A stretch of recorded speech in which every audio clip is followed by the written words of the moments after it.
So, as you may or may not know, our sponsor, CanadianDice.ca, go over to CanadianDice.ca and pick up all your dice sets, your dice bags, all your other dice paraphernalia. And then at the end of all that, once you have overindulged in your dice spending habits, you goblins, you use the code OMRD for Old Men Rolling Dice, OMRD. There we go.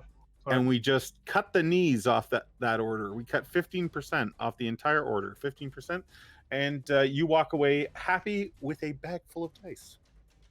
Ta-da! When we left our heroes last time, a lot of shit went down. So the Pharaoh Ankhtepot's Ka was assembled, and it was put into. Look at that, I killed her, and now I can't remember her name. Alma. It was put into Alma. Alma became sort of this floating bit of energy inside a floating sarcophagi. And the party decided, rather than fight Senmet and the other traitorous children of Ankhtepot, they said, here, take it.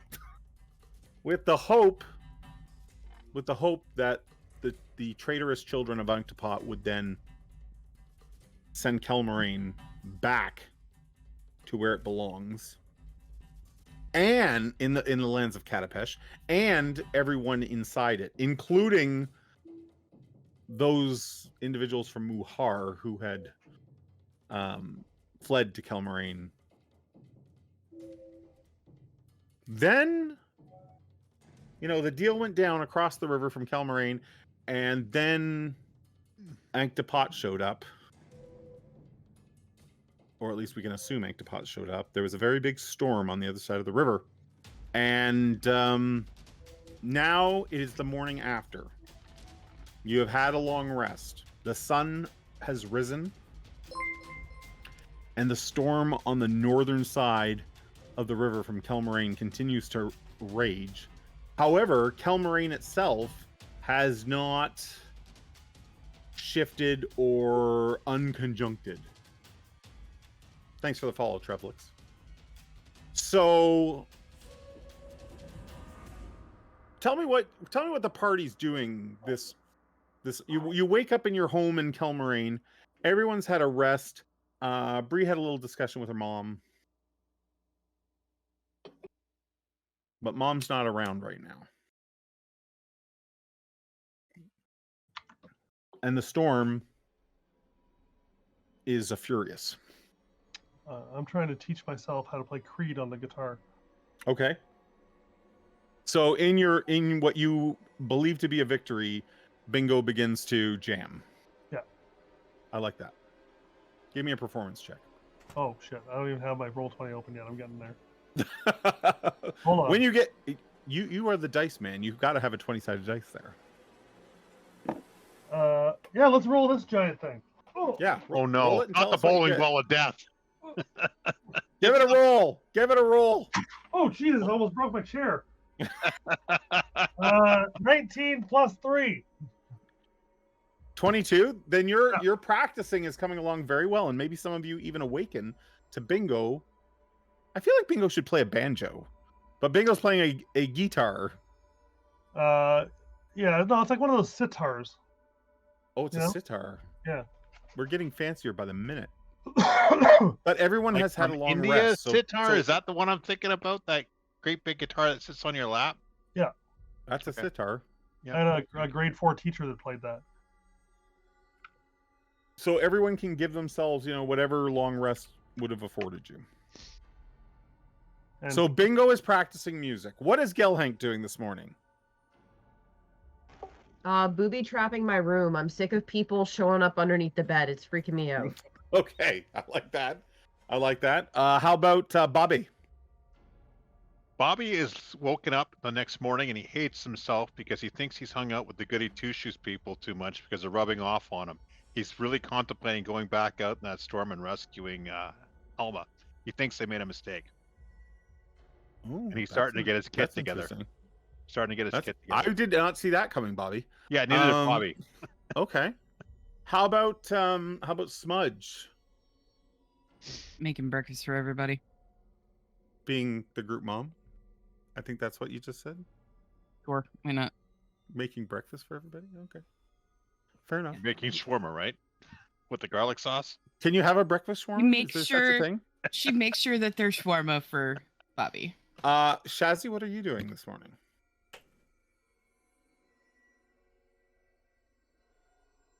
Off, probably. Yeah. Yeah.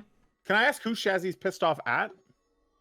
Herself, her mom, The DM is not a target, by the way. Sky Daddy. Pissed off at herself. Yeah. Can I ask what? Like over giving Alma over to Senmet? Mm, not so much giving her over, just like Following through.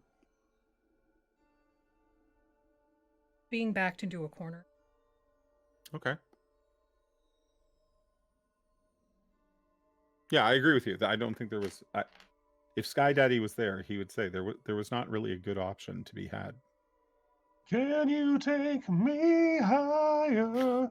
Is this Bingo's Creed performance? Yeah. He's on the Okay. freaking roof. So listen, as maybe as you're wrapping things up with making breakfast, people are sitting down to eat their smudge. You maybe step outside to get fresh water or something, and give me a perception check.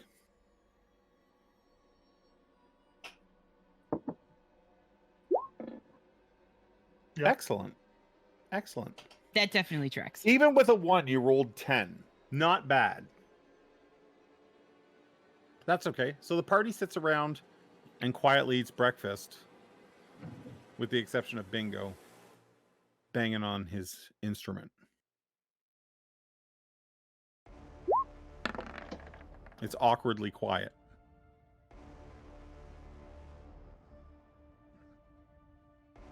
What do we do now?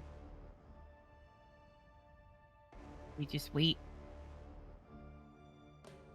What else we can do? The sandstorm is still going across the river, right? You think so? Okay, I'm gonna go out and yell at it from across the river. Okay. Do you want to give me a perception check? Sure. Shake your fist harder, boy.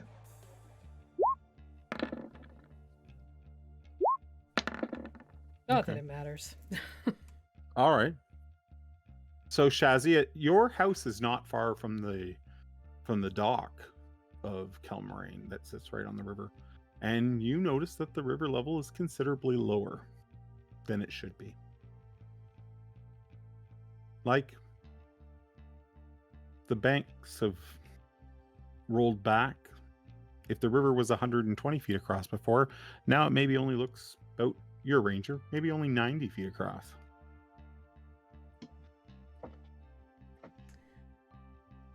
Go back in, Smudge. Yeah. Message sent. Okay, what do you want me to say? Get us the fuck out of here, or I'm hunting him.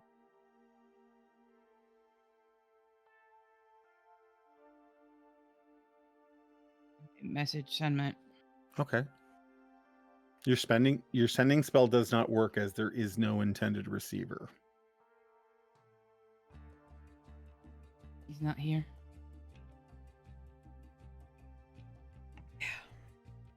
Afraid of. Well, I'm gonna go kill a pharaoh. Come on, everybody, kid up. And with that, Bobby goes, for the first time, friend Shazzy, I 100% agree with you. Let's go get some payback. But first, we eat the shawarma. So people begin to strap their gear on, and it's not long before the Volus and Ratka are there at your residence. What? The river is. Yeah, I know. Will the protection hold? No. Is it a line, or does the water need?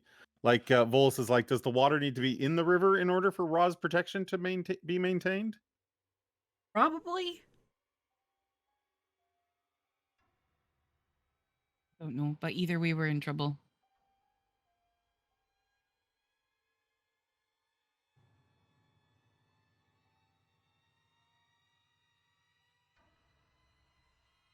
Ratka says, we fight here from the defense of the hill then? Got an idea to, like, I don't know, build a ballista in like 5 minutes. That'd be great. Well, no, but the people of Muhar, are tired of running. Oh, good. Well, get everybody out with some bows and arrows and crossbows on it. No one looks to Gelhank at that point when you say get out the weapons to the peasants. They know what happened last time. I let them keep some of them. Some savior. Come, friend Okay. Gelhang. Time for you to recoup your reputation. Yes. Soroma. So Cool. the river is growing less and less there. Yeah. Yep. Bobby's all kitted up. He's ready to go. Question. even- So sorry. Go ahead. When Kelmarine was brought here, Mm-hmm. did it maintain the hill that it was on, Yes. or is it just flat? No, it maintained the hill. Okay. And like where the river had run beside Kelmarine, that just became the riverbed that existed. Yeah. Right? Where you were brought to here in Har'Akir. And then when the waters returned, the river just flowed as it normally would beside Kelmarine. So do we make our stand here, or do we go out into the desert looking for him? Make him come to us. Oh, Well, Senmet didn't answer, so I'm guessing that we're gonna have to deal with Ankhtepot. you mean that guy right over there? And I point at the hurricane on the other side of the bank. Yeah, that guy. So why do we need to go into the desert? That's why I was asking. Are we making a stand here in the town? May as well.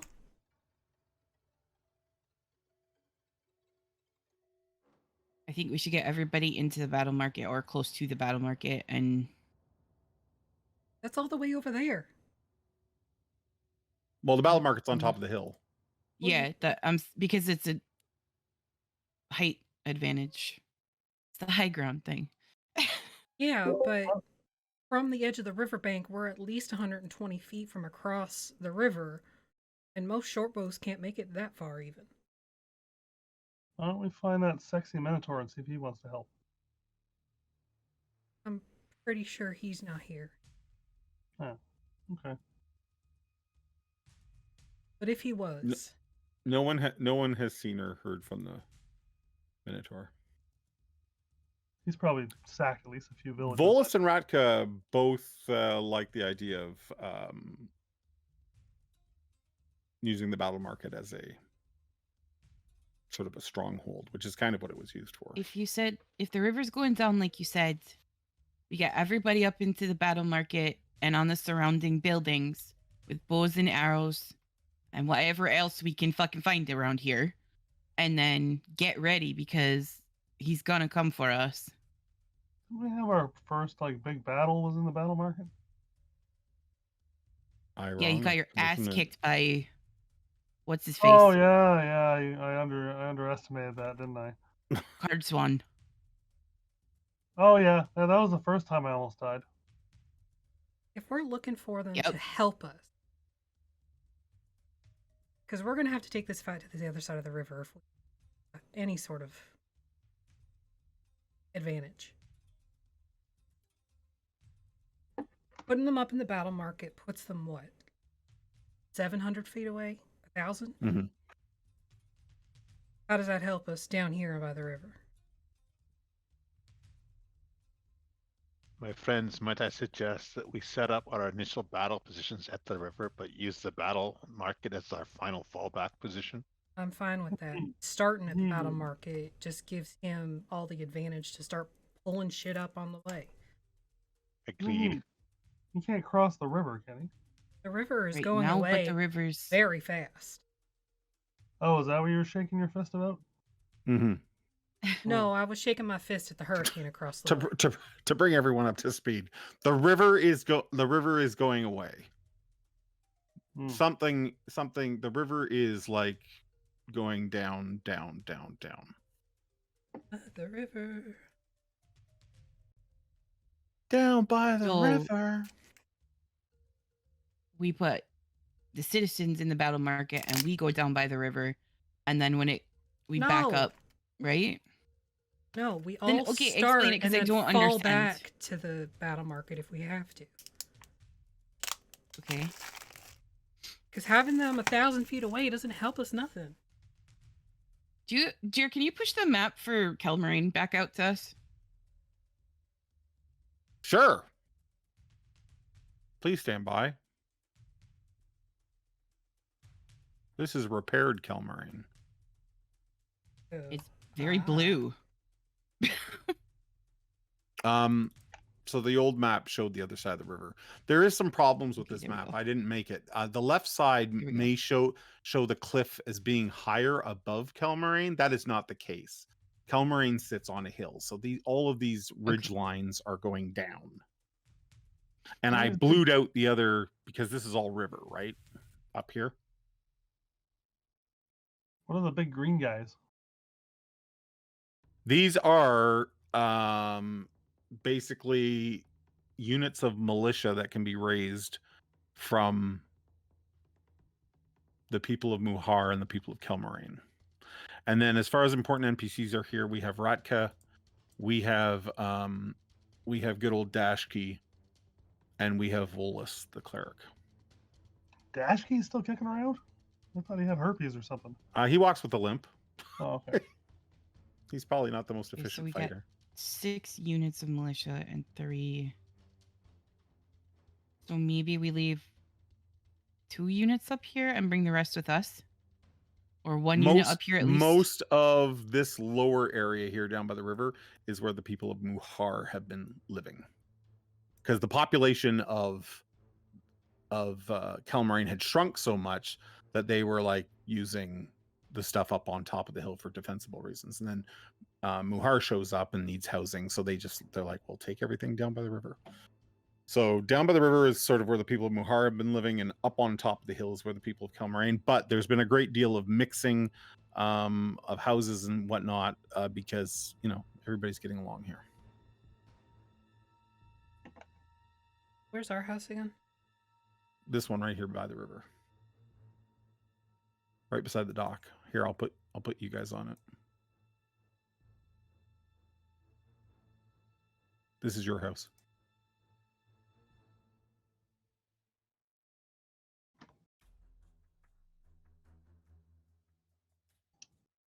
And 1 square on here is 10 feet.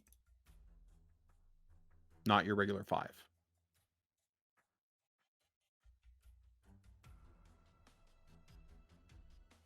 I'm not a strategist, so I'll defer to you on this, Shazzy. From up here, where's the other edge of the river? Basically where you're diagonally across to the north. No, it would be about there. Here, I can put something down to sort of give you an idea. This is where it would have started at least.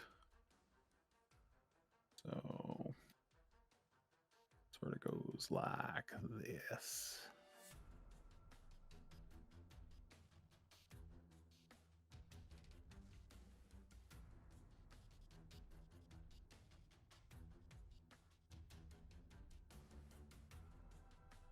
All right, we can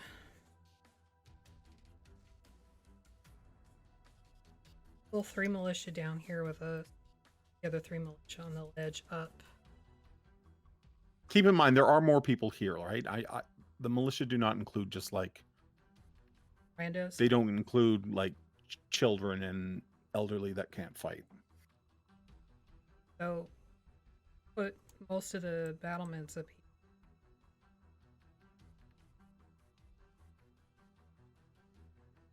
here. How high is this cliff again? This base?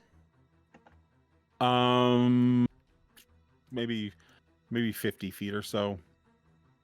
It's not totally a cliff. It's a very steep hill, lots of rocks. It's not easy to climb. It would like But if you we need were to to be like throw ropes down it,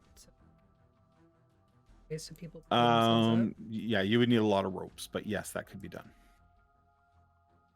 And won't we have to kind of block something here to keep them from getting up, where we Sure. can defend? See where I'm pinging? Oh, Because down. if you follow the road, that's how they're going to come up, right?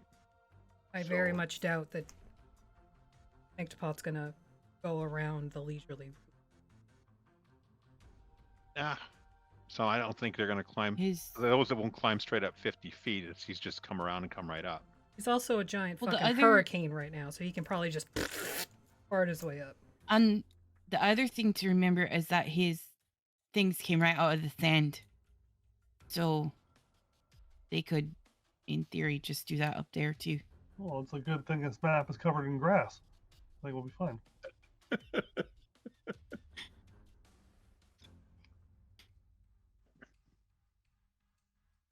Look at all these trees.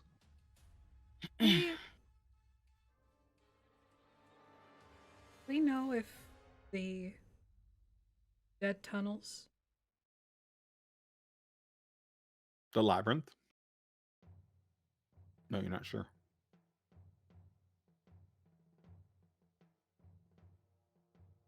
Oh, we can go to the church over here and check. No, I was just wondering, like, because that's how the dead move around, right? Mm-hmm. Dead tunnel. Come up. A lot of creatures use the labyrinth to move about Har'Akir. But if it isn't under here, then they would have a harder time, because I'm pretty sure established that when the zombies go on, they're basically just like going under like a crab. Yeah. They pop out like a They're- daisy. They're digging through the sand, exactly. Yeah, they're not moving like a sandworm. No. How many analogies can I fit? I don't know, but somebody better call Reba. um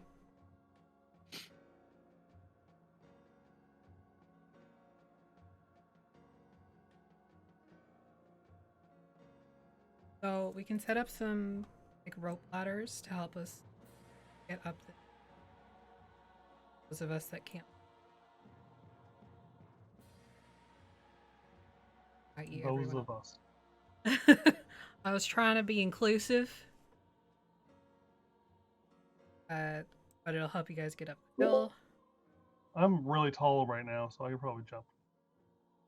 You're gonna jump like 50 feet up a steep slope. Maybe when I'm big, yeah. Yeah, being big will certainly help you climb. Not gonna help you jump 50 feet. I don't know Well, it what changes your Oh, yeah, jump it's distance, doesn't it? based on your strength. Never mind. Yeah, but I don't know if I Oh. think 50 feet would still be a lot. Let's get Gilhang to throw me. Okay.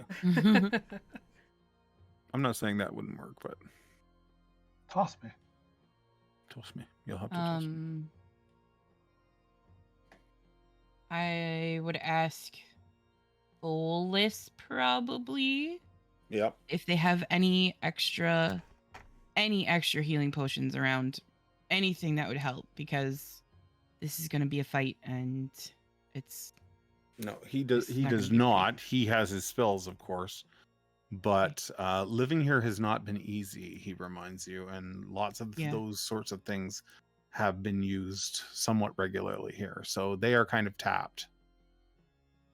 well, try to keep your spells in reserve if you can manage, just in case. I'm not a healer. Okay. The water of the river has just about all but disappeared.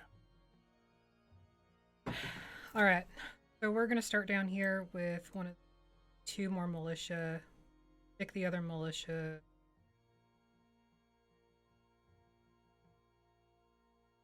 In the tower, maybe.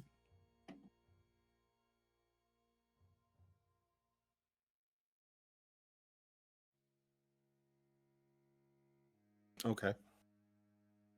And where's the twister? Basically, the entire bank on the far side is consumed by the sandstorm. Well,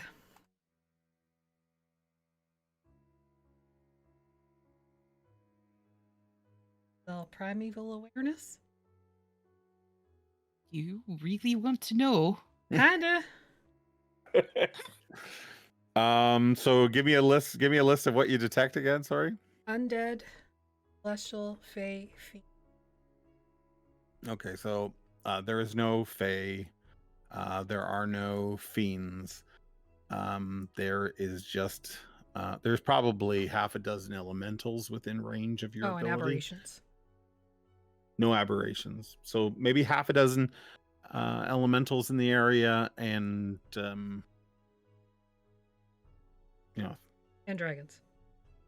no dragons. Maybe about 1,000 undead. Do you want me to summon the phoenix now or wait a little bit? Well,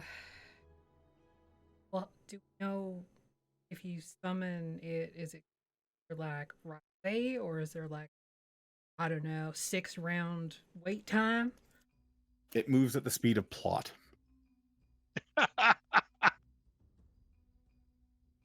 So it's like a wagon. Wagons move at the speed of plot.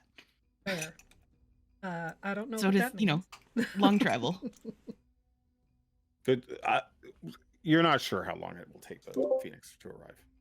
Can Yeah. I ride your pterodactyl? I was gonna, but if you want to, that's fine. No, I just want to take it for a spin right now. How long does it last when you pull? I gotta look. That is what I said, yes. Yeah, I know. I'm glad we're there together. Oh goodness. I am not sorry. I know you're not. Are you looking for the item? Yeah. I don't know if that's actually in my bag or not. So Wondrous power, isn't it? yes. So you throw the figurine to a point on the ground somewhere 60 feet within 60 feet of you. The creature appears and is friendly and understands your languages. The creature exists for a specific duration. So oh shit. Here we go. So it becomes a pteranodon for up to 8 hours. If your size is medium or small, you can ride the pteranodon as a mount. Once it's been used up, it can't be used again for 7 days until 7 days have passed. It's got a 7-day recharge. You got to plug in your pteranodon car. It's electric. Yeah, basically. Yeah. Yeah. I guess I will summon it then. I just happen to have a pteranodon here. Hold on. Now here's the question: does it count for dragon? No, I think it count. I'll get you exactly what it is. One moment, please.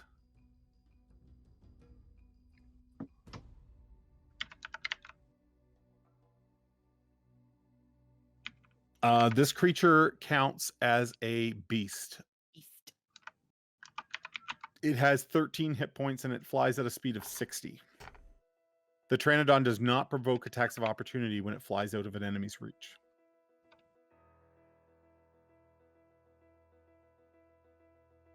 And it has a bite attack that does 2d4 plus 1 piercing. And I am making this available for Smudge to use in maneuver. Smudge should have control of the Pteranodon now. Yep, I can move it. Keeping in mind that these squares are 10 feet, not 5. Okay. If I can't ride it, can I at least name it? Yeah, like I have it take you on a loop around the city real quick.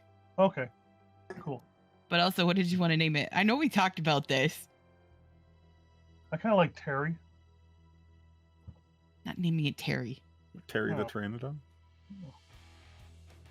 And with your loop of the city, Bingo, you notice that the water has entirely receded from the river.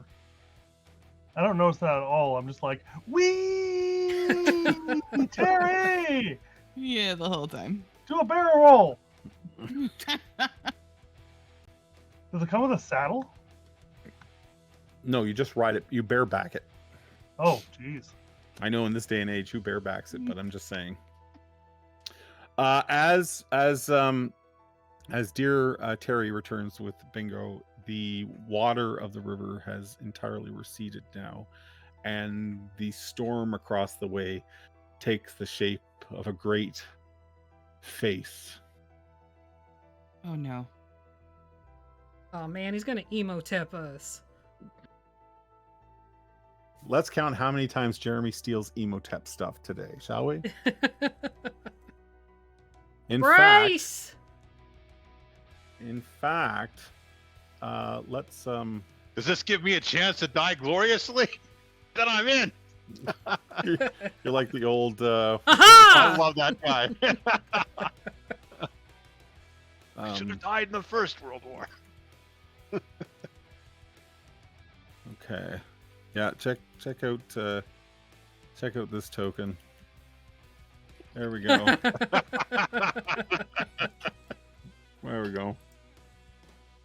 Yeah, so this huge face forms in the sand, and it calls out to the city of Kelmarain, calling it a village of traitors, a village of liars, and those who would attempt to usurp the pharaoh's rule.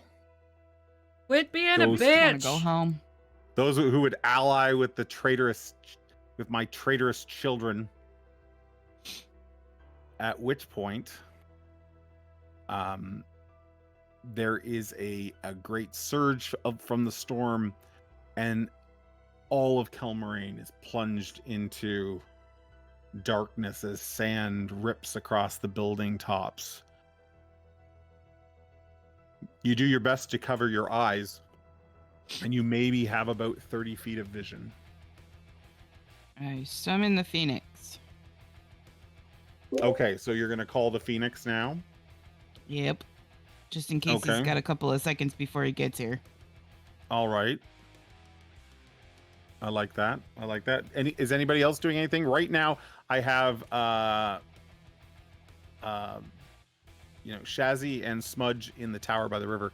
Everybody else is in your home. Are we comfortable with those positions? I'd like to I'm look like- around for a pair of ski goggles.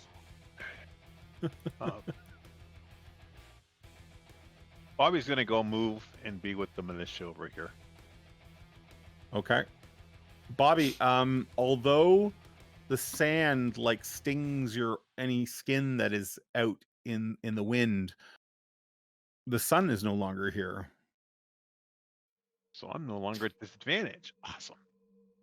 Hey, you just can't fucking see for another reason. Yeah. I get to fight in the shade. Yeah, dark vision would not penetrate the sand. No. So as you are all watching, straining your eyes, squinting, you start to see shapes taking form in the sands from the river. Hordes of bodies stumble and lurch forward.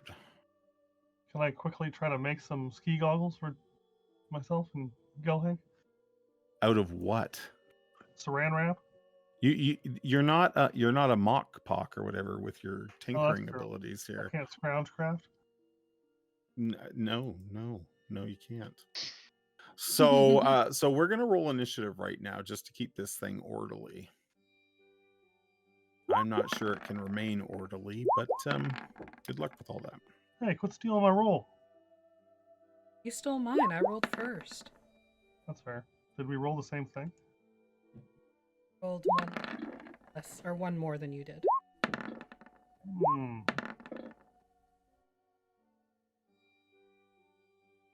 If we have epic fight music, I think this is probably the This time. is to the use it. time. Yeah.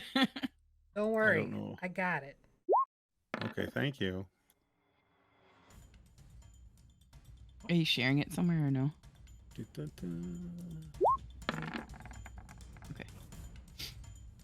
Um, Moment. perfect. I'm just getting some other tokens in place here. Excuse me.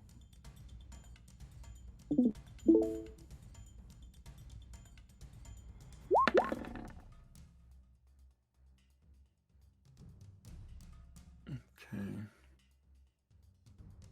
And I will be rolling with Volus for initiative, but basically Volus will count as secondary NPCs in the battle. And then I will roll with one of these. Should I have said that a secondary fallback would be? Sure. So Say that. sorry, Forgot. secondary fallback is the temple or the battle First market? fallback is battle market. Second one is the temple. Okay, that's fine. We have a massive initiative order. Somewhere in the distance, only Smudge hears this, but she hears almost like an eagle's cry and the fluttering of flames in the wind. Bobby, it's your turn. Bobby's just gonna let loose his bow at whatever one of these things is. Absolutely. Go ahead and roll that.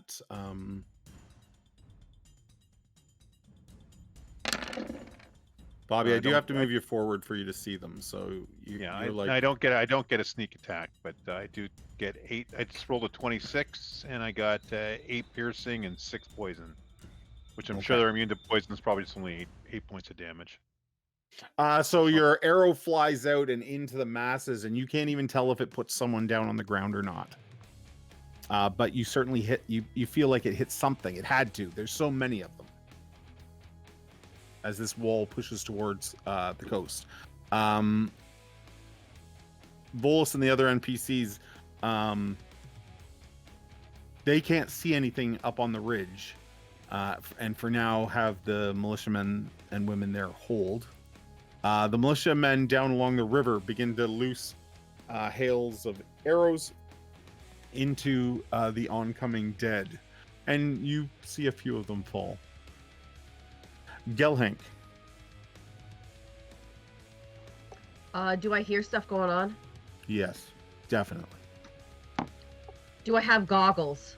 You do not have goggles, unfortunately. Damn it. No one gets to be goggles Paisan. I mean, I would assume from all the desert travel you guys have been doing, you have scarves and things to wrap around to protect your face and things like that.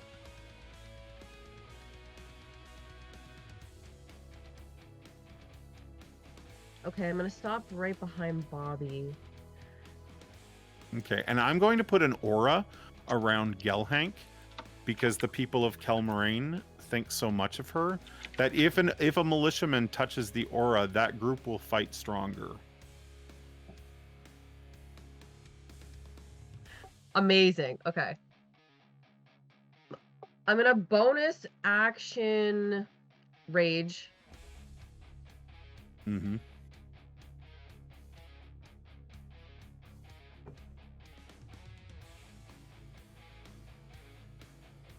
How far would you say they are?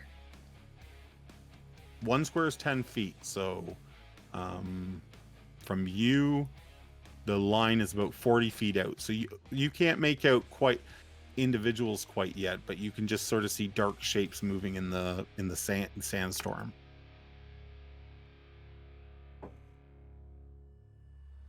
Okay, then I'm gonna stay there and I'm gonna recklessly attack with a javelin, so that should be like a flat roll Yep. then, right? Yep, absolutely. Go ahead and roll that.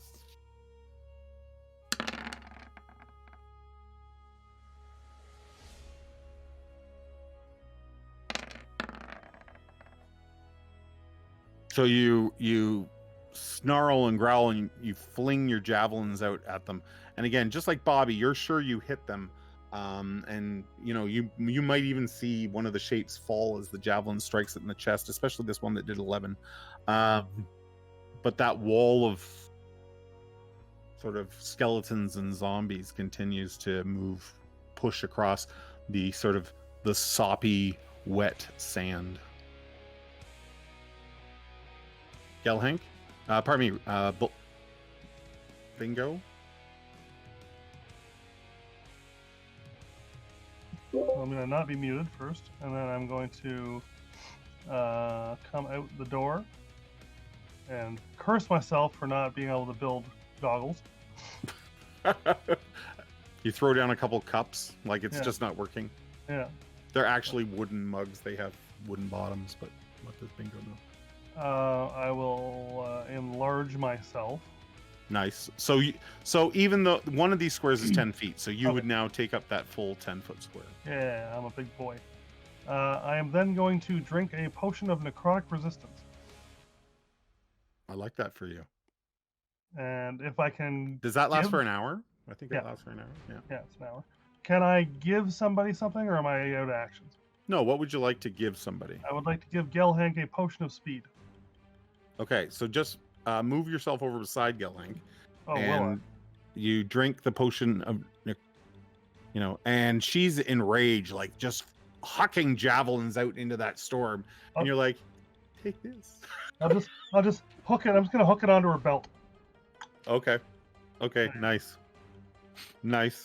It's Jasmine. It gives you the effect of haste if you drink it, which will give you an extra attack. Okay. Shazzy, I'm gonna. you are in a tower.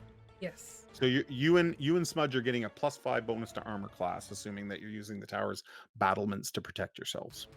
Absolutely. So I'm going to cast Hail of Thorns on myself, Mm-hmm. and I'm gonna aim for like right Okay. between those two zombies. I'm looking for like You're trying to one catch zombie that's both gonna like. Hit both swarms though. Yeah, that's what I'm. Mm-hmm.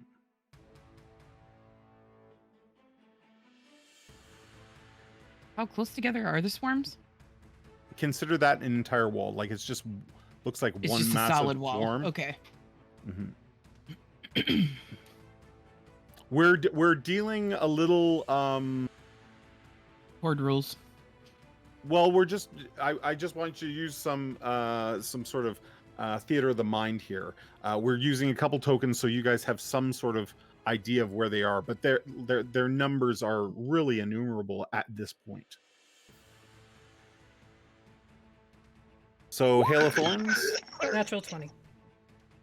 nice. Nice. Wow. Very nice. You okay, Alan? He's dying. I'm okay. Sorry. No, That's that's okay. So yeah, that was on this this group. Yes. So I have a total damage of 19 and 7. 26, it looks Yes. However, this spell creates a rain of thorns that sprout from your mission. like. Mm-hmm, The target of the attack and each creature within 5 feet of it must dex save. Oh, nice. A creature then takes 1d10 piercing damage on a failed save or half as much. And I cast 3. Okay, so I'm just going to roll once. Yeah. Because the amount that this would hit is huge. You know what? I'm going to imply disadvantage on the save, though, because they're so packed in. It doesn't matter. Neither roll is successful. So 26 total. Because it was a nat 20, does that double too? Yes, it does. Yeah. All right. So So there's an 52 explosion. Yeah, thorn there's damage.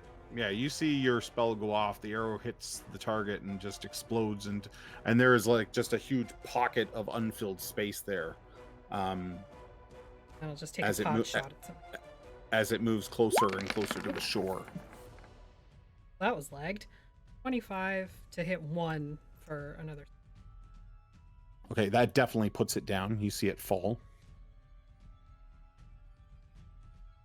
Duck. Okay, you then begin to hear an echoing voice bellowing from behind the lines of the undead. It is no doubt none other than Ankhtepot himself, as he calls down a firestorm across the beach and the city of Kelmarain.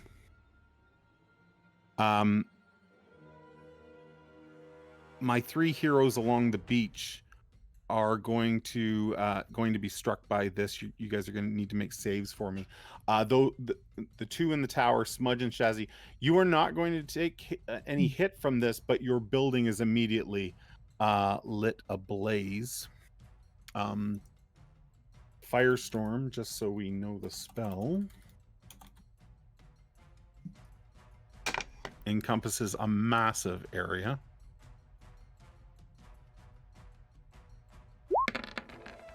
So this is what I need everyone on the beach to make, is a dex save, DC 18. And we are going for 44 damage. Yep, evasion works for this, so you still need to make your save, though. Am I on the beach? Yes, you are.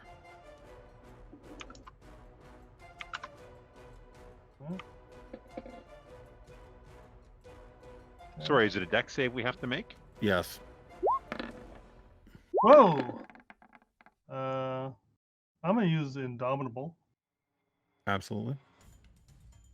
So a storm made of sheets of roaring flame That's better. rains down across 10 by 10 cubes, which basically line out along the beach and into the buildings, igniting them. Everything takes 7d10 fire damage on a failed save. Objects in the area ignite, and plant life is also burnt to a cinder. So Bobby is going to take half because he has evasion, and failed his Is it like save. this? Where he's dropping it is like this? Yeah, basically from your guys' tower across the beach to the other building. Yeah. So So so 22 Bobby, points damage. you take 22. Bingo, you take 22. Gelhank unfortunately takes 44, but she is enraged, so it's half to 22. It should be a Should she? danger sense. Oh, that is correct. So go ahead and make another save for me, Gelhank. Thank you for calling that. Totally makes that. So half would be 22, and then halved again for your resistance would be 11 instead of 22. Both of these units of militia are cut basically in half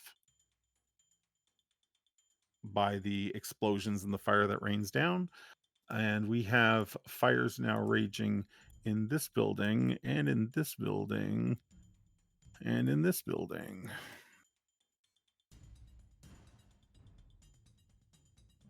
And his voice echoes across the sands. Smudge, it is your turn. Okay, so I'm going to like, am I able to like fly out the thing with my mount and then fly upwards a little bit? Okay. So I go up 40 feet in the air, and then I'm gonna drop a fireball right in between 40 these two feet, groups right 40 here. feet from the tower, or just Yeah. like the tower is probably about 20-30 feet tall. So do you want to go up another? Okay, so 10 I or- would go, another 10 feet from that, so I'm 40 feet in the air. Okay, And then I'm you're gonna drop dropping a fireball right there. Absolutely.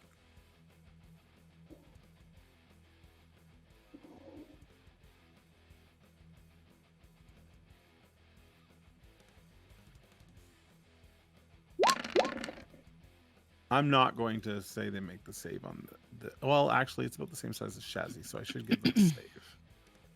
But I am going to do it with disadvantage because there's really nowhere for them to go. A 13. That does not make it. So 25 fire damage. So that ball of fire rains down, and yeah, there's a big hole left where the fireball detonates. But again, this is a massive wave of undead, and they're still coming. So let's do this now.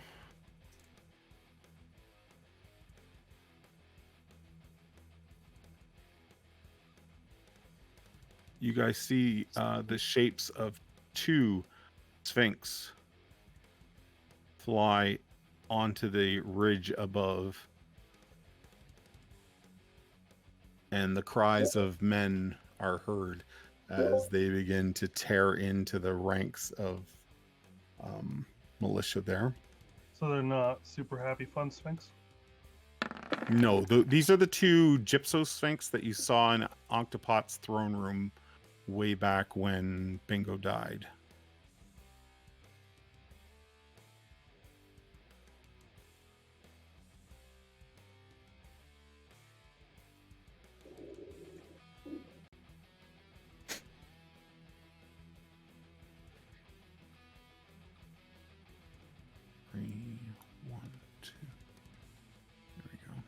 Okay, so these things begin to come ashore from where the river was. Shazzy, they hit the building almost like war machines. Like you feel them, the weight of their bodies sort of push against the bricks and mortar of the foundations. They stumble out of the muddy riverbed. They're not quite to you though, Bobby. That you've got about 5 feet of space, so they have not attacked. Top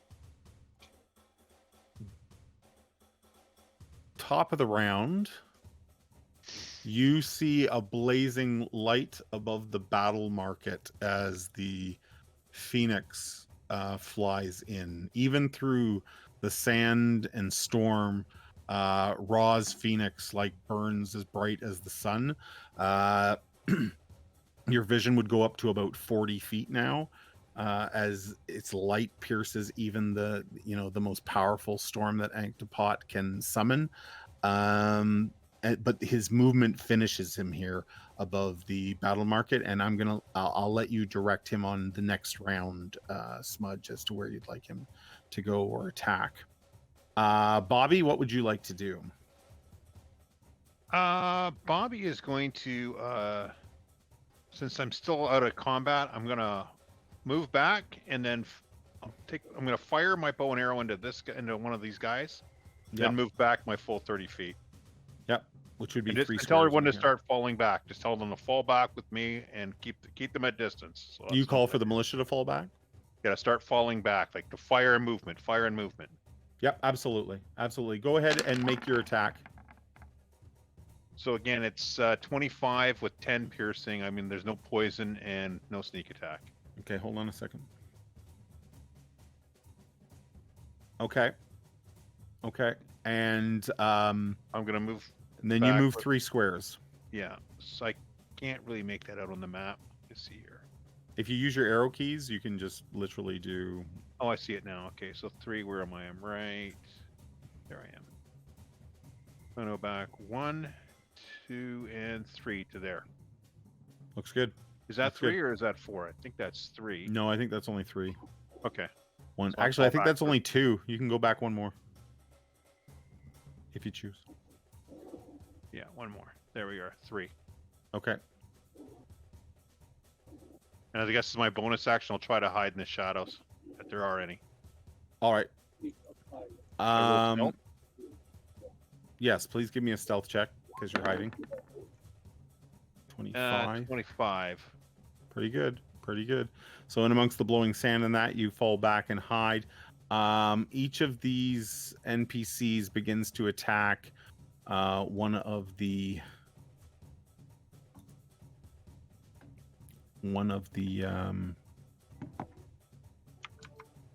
Sphinx. And I'm just using some average damages here because if we rolled everything like that, would take a awfully long time.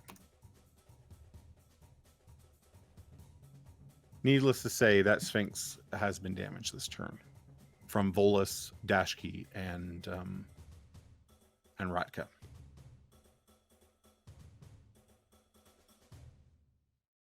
Militia goes. Now,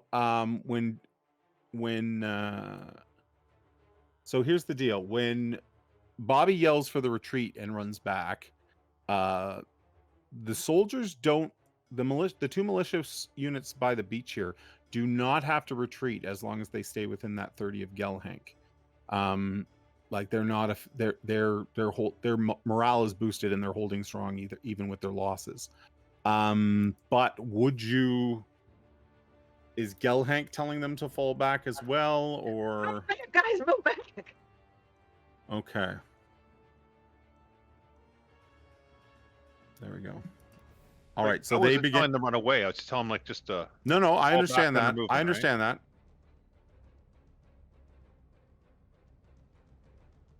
Tokens may get pushed over top of yours, which is fine because you're allowed to be in amongst their numbers.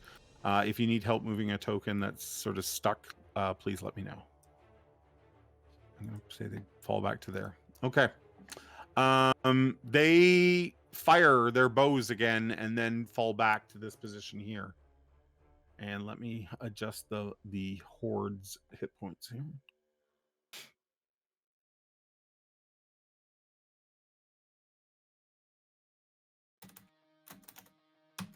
Okay.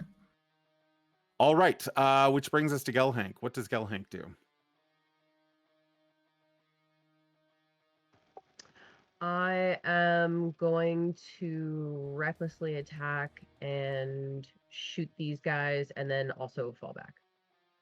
Okay. You drinking your potion? Oh, is that a bonus action or is that a full action to drink that potion? That's a full action. Okay, I'll full action take it and then fall back.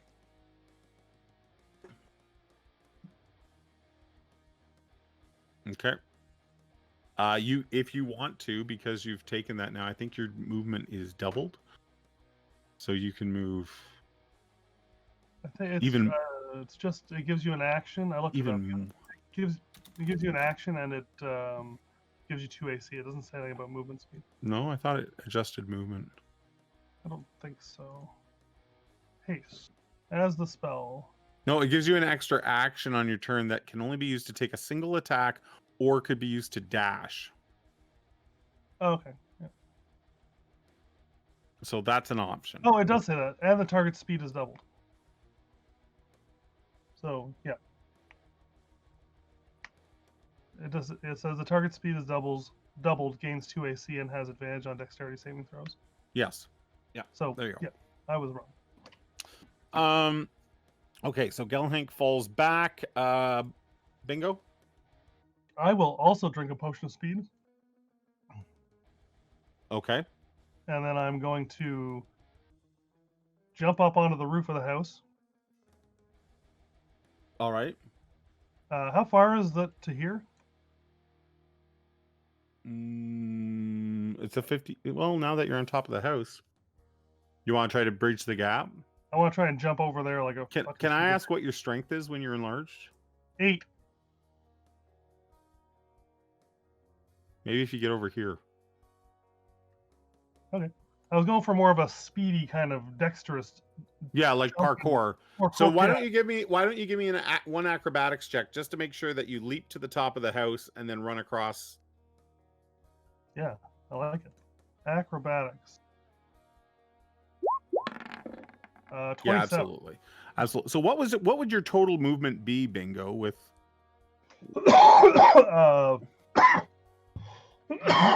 is it 25 and then doubled 50? So 50 and then a dash, so 100. Okay, and you were here. So 10, 20, 30, 40, 50. This is 50 here, dude. Okay, So but I can also take the dash action. You can dash. So where do you want to keep going? 5, 10, Yeah, 50. I want to get beside the 10, Sphinx there. 20, 30, 40. There you are. So the Sphinx is like just claws and beak and tearing apart the villagers. And then you arrive. Bingo. Ta-da! I'm here to boost morale. Absolutely. A giant bingo. How can that not boost morale? Yeah. Shazzy, your building is on fire. Yes, it is. I'm going to leave said building. Okay. So you said it was, what, 20 feet in the air? Yeah, about 20. Yeah, let's say 20 feet. I fly. Fly like an eagle. Wave at you as you fly by. Okay, smudge.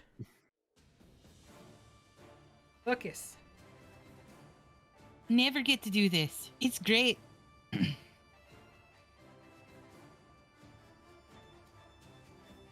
Here.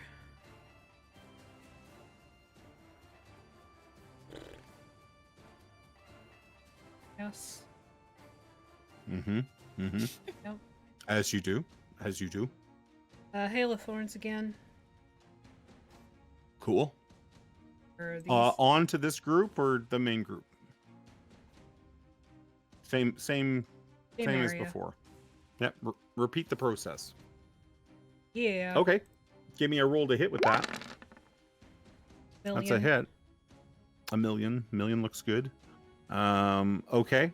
And then I have to make a dex save, correct?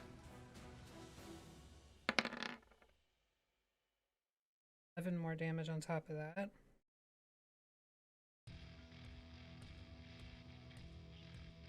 $11 more. Okay. 1 or 9 damage. Okay. Hold on.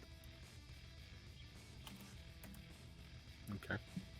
Again, another pocket of them fall, and they're sort of between the fireball and your what is it? Needles or thorns? Hail of thorns? Yeah. Yeah, there's sort of a break in the line occurring between these two units. Okay. Okay. With that,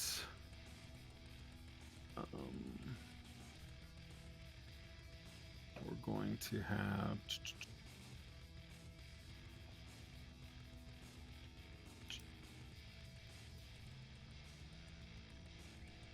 So,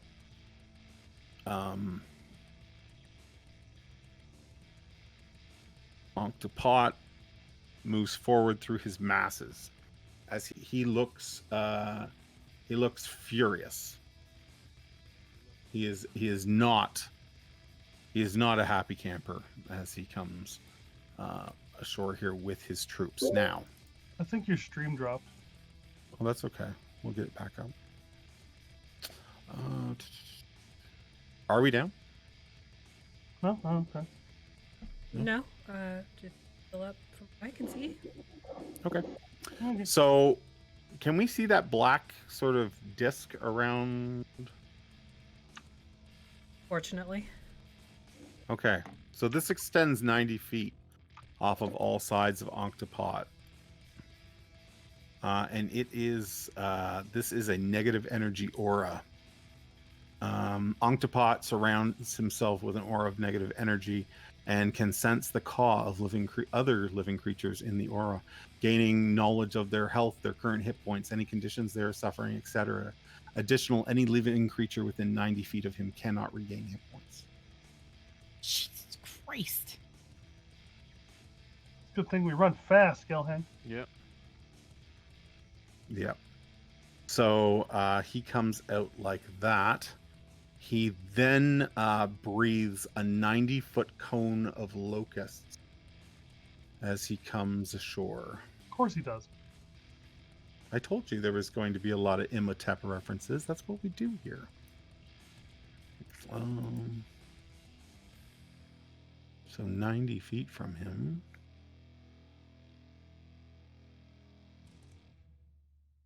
If I can find my measuring stick. Measure. There we go. So 90 feet puts it well past here, and this is his target: is the groups of militia and all. Even though our friend is hiding in the shadows there, the locusts still find you because you're in their area of effect. So Does evasion work on that, or is that on I candy gotta dodge? see if it's a dex save.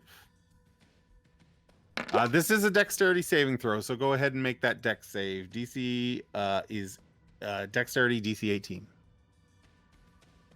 Jasmine, you'll have advantage. And Jasmine will have advantage, correct. Crushes it with a natural 20. Missed it by 1. Missed it by 1, Bobby. But I'm so going to use evasion. yeah, so you still only take half. So you take 24 piercing damage, Bobby. And then Gelhank would take 24 for making the saving throw and has resistance to piercing right now. So 12 damage, Gelhank. As a swarm of locusts buzz forward from Anktepot's mouth, enveloping those, and the militiamen around you all die as men and women fall to their knees and perish beneath the firestorm, followed by this plague of locusts overwhelms them. They all just drop, and me and Bobby are there like, oh my god. Smudge, it is your turn. Before you take your turn, what would you the Phoenix has its own turn. I did send you a message about that too. So, but I'm going to. Where's my thingy here? The Phoenix will get its legendary actions once on the next round. That's right. Okay, that'll be fun. All right, cool. So I'm going to, because I'm like right over this group right here. Yes. I'm going to use my flyby ability and have it bite. Mm-hmm. And so you swoop down over them, and it bites one of them. Yes, and in theory, I should be able to make it do it on its own. Oops. Except for I hit it a bunch of times. That's okay. Bite 14. That is a hit. So it snaps and pecks and grabs one of them, maybe carrying like a skeleton a few feet before dropping it. Sorry, there's a lag, so it keeps doing it twice. That's okay. So 8 damage on whatever the first one was. That's fine. And then, like, as we're moving, I'm going to move 20, 30, 40. We're going to move over here like that. Outside of the and you can feel sort of while you're within 90 feet of Anktepot, you can sort of feel like his negative energy field sort of pushing down on you, like there's sort of this dark energy there, this dark power. And the moment Terry and you get free of that, you feel a lightness on you. So, okay, is it like my action to make the thing attack?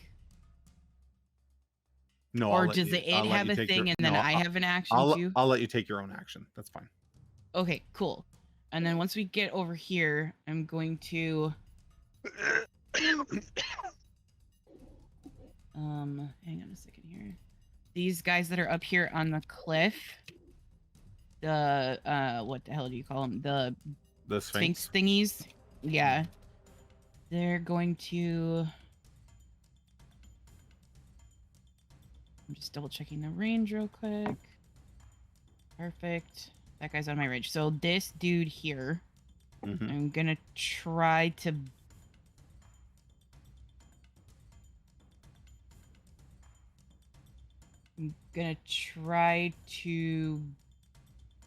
bane it. Bane it? Yeah. Okay.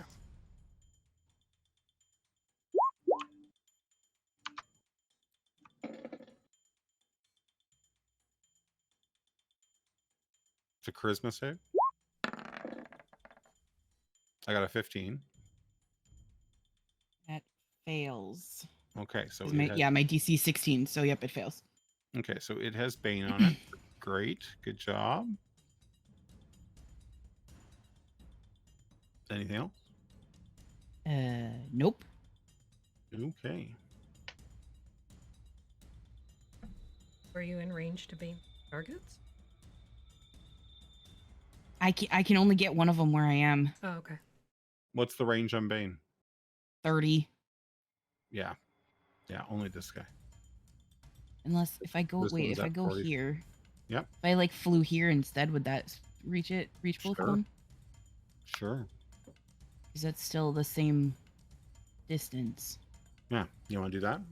Oh yeah. Okay, yep. So the Okay, other guy I'll, would have to I'll make... charisma. I'll charisma save the other guy. He also fails, so he is Okay, Bane good. as well. So those two guys, yeah. Nicely done. Bane and Bane. And yes, and then I will inspire Bingo if I can see him. You can totally see him. He's very tall. Cool. He is in I inspire Bingo. He is in giant form, standing above the masses. All right. You look really cool on Terry. I do the whole like for Wrath and Ruin speech that like Theoden did. Like, let's just go. Okay. So this creature right here, this Sphinx here is going to cast greater invisibility on itself. And it will disappear.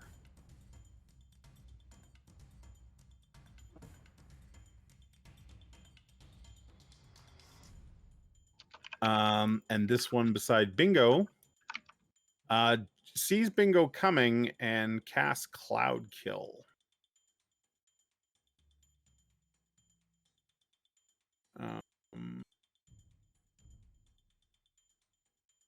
Cloud Kill. Your sticky note. I know, I was like, I'm not sure if I should do it now or not. Cloud Okay, kill is counterspell. serious. It's like 70 Yeah, damage. counterspell. You're gonna counter the Cloud Kill? Yeah. Okay. So the Cloud Kill starts to form. Now it is 5th level, my dear. So are we casting a 5th level counterspell, or are we going to roll for it? We're gonna roll for it at this point. Okay. You have a sticky note for counterspell? I do. I literally have a Well sticky note done. stuck to my computer right where I have to look at my spells that says fucking remember counterspell. So casting a Range 4th level 60 higher, feet. you need to make an ability check using your spell casting ability. The DC is 10 plus the level of the spell. So it's a 5th level spell, so it's 15. So you're going to roll a d20 and add your charisma bonus, and it has to be 15 or higher. So 4. Okay.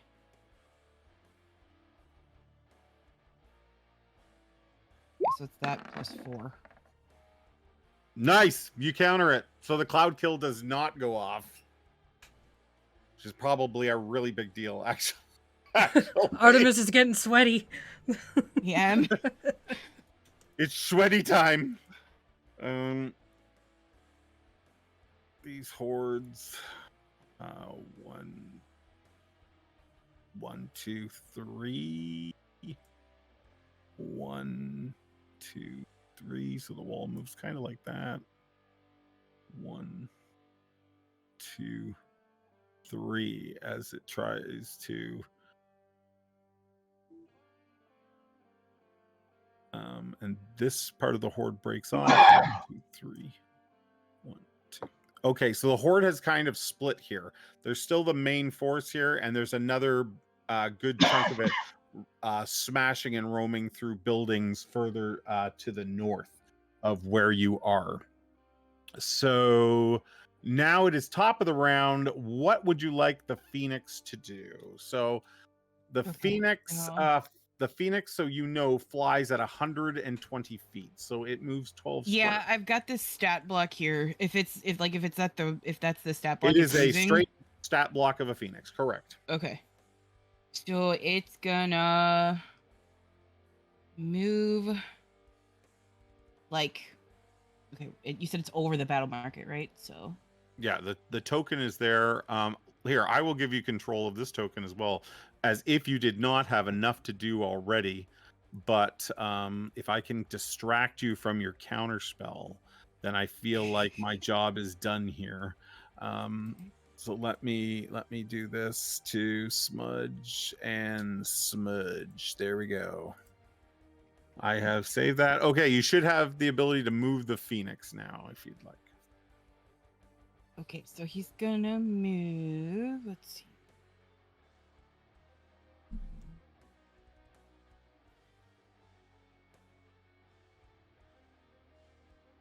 Just double checking what he does. Okay, so he's going to move. He may not be quite within range Whoops. yet. He might be able to help those that are on the... Yeah, that's what I'm checking right now. Okay, so he basically is gonna like fly down over Bingo and just like talon attack the one that's on the Sphinx that's on Bingo. The Sphinx? Okay, so we're making Yeah. a flyby on the Sphinx. So 10, 20, 30, 40, 50, 60, 70, 80, 90, 100, 110, 120. So I'm going to put him here. Are you good with that? Yeah. And go And ahead. He does a beak one attack beak and a fiery attack talon. and fire talons. Okay, so this first one is.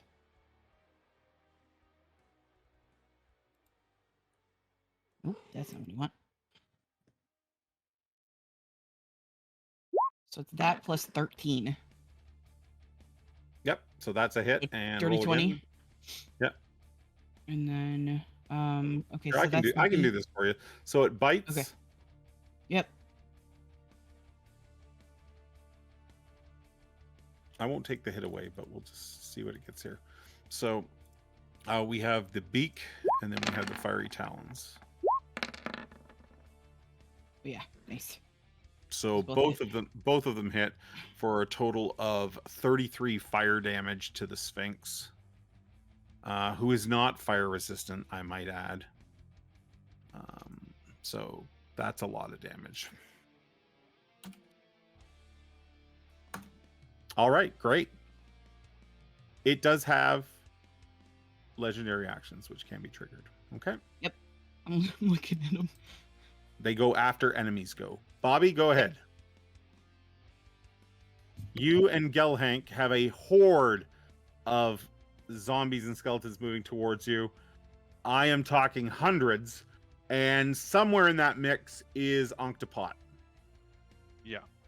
So I'm just gonna fire my bow into this crowd, and hopefully I'll hit somebody, and then I'm going to run here and hide.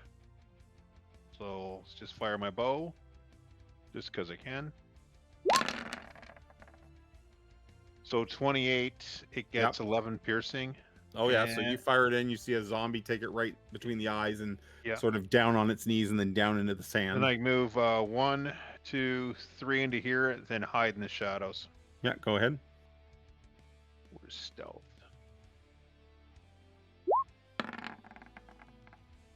Oh yeah. You can't yeah. see me! I'm the invisible man. Up here on the ridge, Volus runs and gets in behind Bingo and casts Cure Wounds, level 2.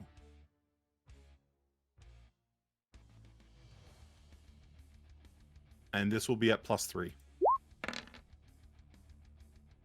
Sorry, 6 + 3, 9. 9 hit points to Bingo.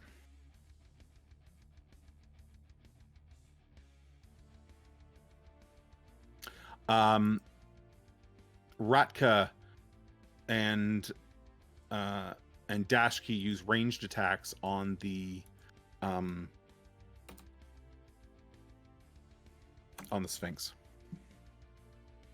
Gelhank, your turn.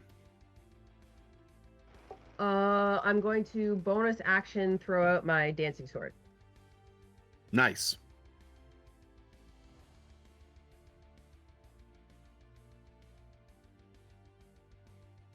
So your dancing sword is out in a boot. And it can move up to 30 feet, so I am definitely going to sail it 30 feet towards all those swarms. Yep. Are you yourself going in against that swarm? Hell no. Oh, okay. So give me an attack. Give me an attack with your sword as it swoops in and takes its attack. Brave Sir Gelhank ran away. A crit! Nicely done. So the sword like slashes through maybe 2 zombies as it flits and dances in the air. And that's your bonus action. I am now going to throw 3 of my javelins and then I'll move. I think you can only throw 2. I thought I get a third one for haste. I think haste says you can make a single attack as a bonus action, doesn't it? No, No? It's just a bonus attack? Okay. you get an extra action. Okay, go ahead. Roll 3 javelins.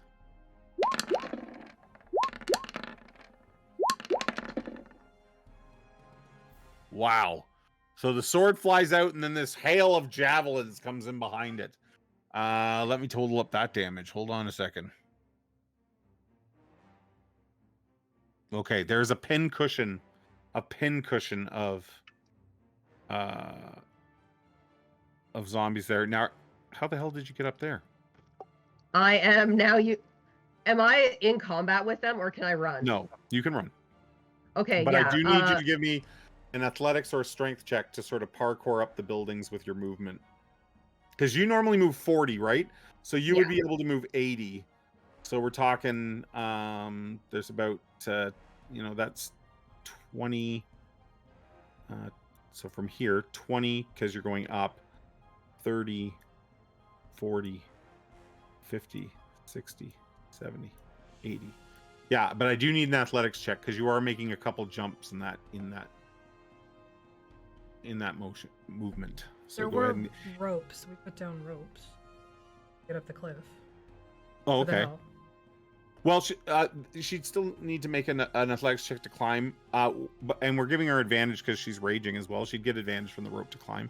So let's do an athletics check with advantage. I don't think you're going to fail this, but we'll see. Double ones have happened. Okay, nice. Very nice. Bingo! Ah! I was a little distracted by the pterodactyl flying around, but that's pretty cool. And then I'll attack. And then a huge phoenix flies in over top of you. Yeah. Like you feel the heat. Mhm. Yeah, I'll attack the Sphinx 3 times. Let's do that. Okay. Click that on. 1. 13 to hit. No. 14 to hit? What the fuck is going on here? No. You are inspired. That's okay. 21 to hit for That's a hit. 9 damage. Woo! That was not impressive at all. Well done. No, it wasn't. I'm gonna go after Bingo's move. After this- Bingo's so turn. you said You tell that- me when you're done. Actually, No, that's fine. This guy was, you said he wasn't unaffected by fire, right? correct. So, okay, I'll hit him with the fire chains. Okay.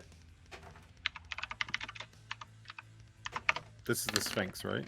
Wow, 3 fire damage. I fucking suck today. Oh. Does he make a save now or on his turn? Yeah. Question. Hold on. Fire. Chain. Fire rune. It is now. So it's a strength saving throw. He is caught in your chains, my man. Hey, look at that. He's restrained. Nicely done. So Nicely it done. takes 2d6 fire damage at the start of each of his turns until it repeats the saving throw at the end of his turn. Yep, sounds good. Okay. Ankhtepot will spend his first legendary action to move.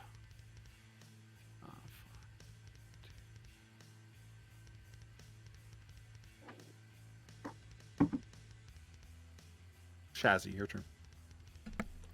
Hunter's mark on that bitch. On who? On Ankhtepot. Ankhtepot? All right.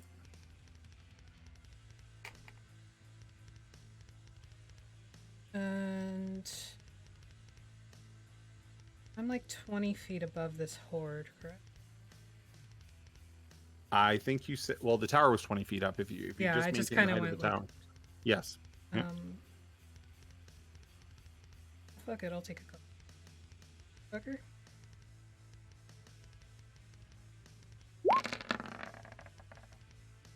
Uh, 30 to hit. I think is that not a crit? Oh no, it's a 19. Oh no, it is because I used the manticore arrows, and they give me Oh, a nicely done. 19 crit. Yes. Yes, so this is a crit. Yep. Nicely done. Yeah. So that's 8 and 16, 24.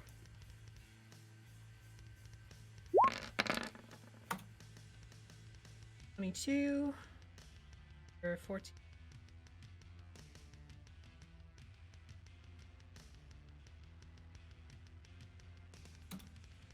Kind of like swoop in behind this house here. Okay. Ankhtepot's turn. So you may have heard me mention earlier that as long as you were in his circle, he can sense your soul. He can find you. Mhm. So your hide check is irrelevant at this point, as Ankhtepot finds you tucked into a corner in the alleyway, and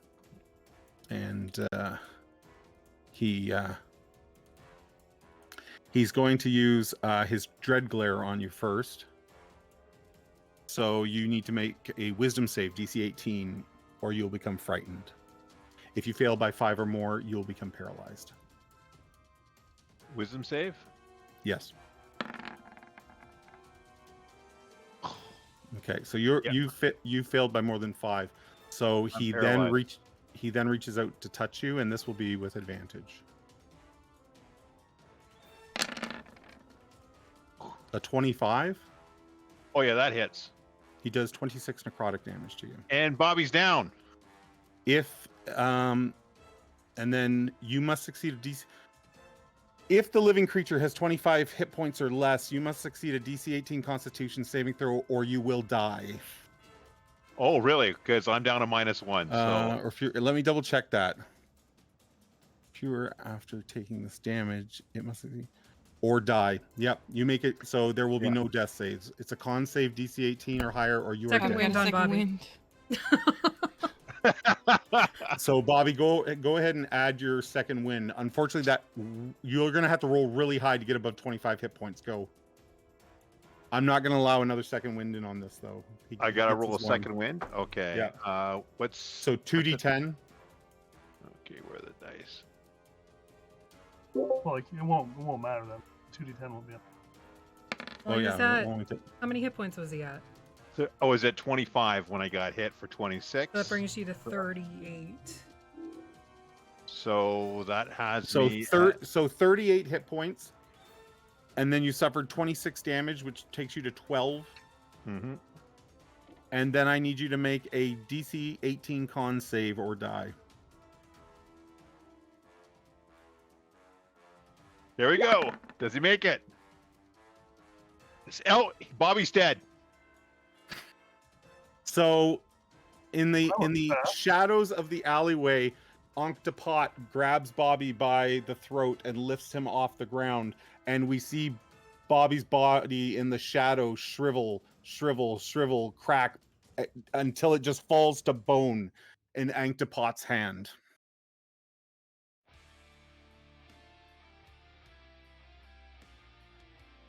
Avenge me! How far away was Bobby from me when that happened? Oh, I would have been down here on the ground. 10, 20, 30, 40, 50, 60, 70 feet over and 50 feet down.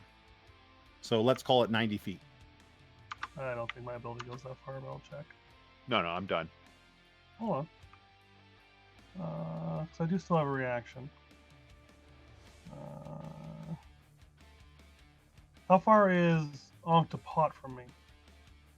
10 more feet. So 100 feet. Ah, yeah, you're dead. He's also behind a building, if that matters. They're in an alleyway. I'm in an alleyway. You couldn't even see me.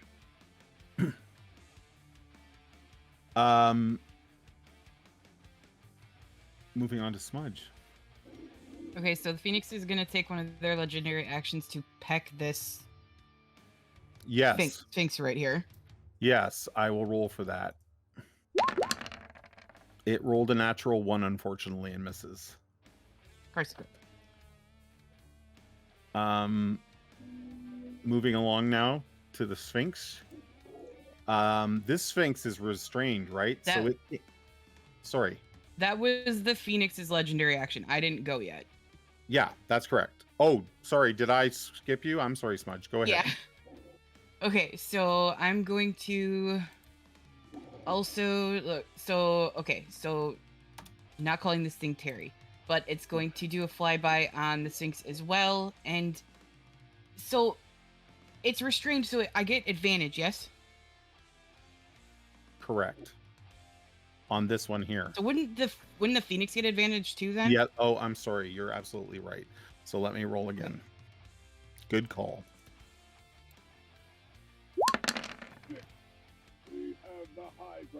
So that beak attack hit for 16.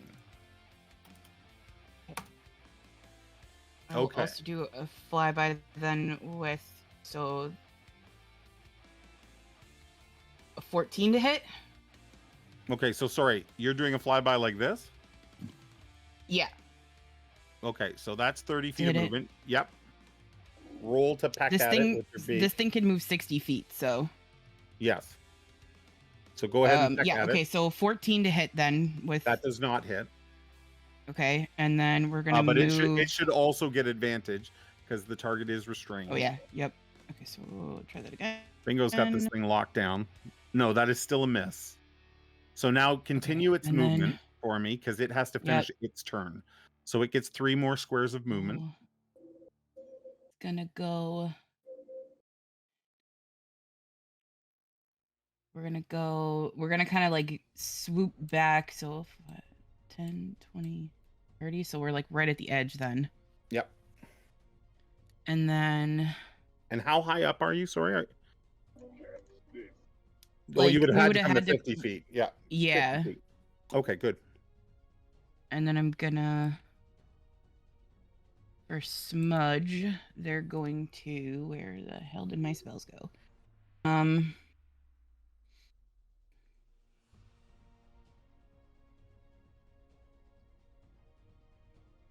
going to.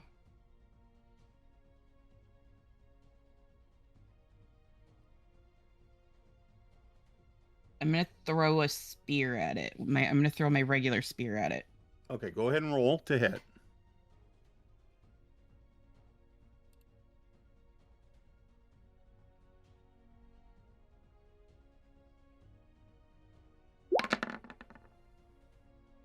$16?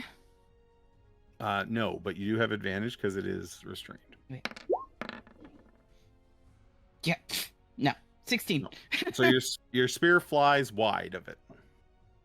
Yeah. Are we done? And is Gelhank in this mess of like people that are here? Gelhank's here. Oh, She's Gelhank's just way arrived the hell sort of over there. behind the ranks of the villagers. Okay, so then as I as I'm like flying by and doing all of this and looking probably epic, I'm gonna inspire Volus. You give Volus inspiration? Okay. Yeah. I like that you describe yourself as epic. That's perfect. She's a 4-foot tall tabaxi on the back of a freaking pterodactyl. It's pretty cool. I'm here for it. I'm here for it. But that's it then.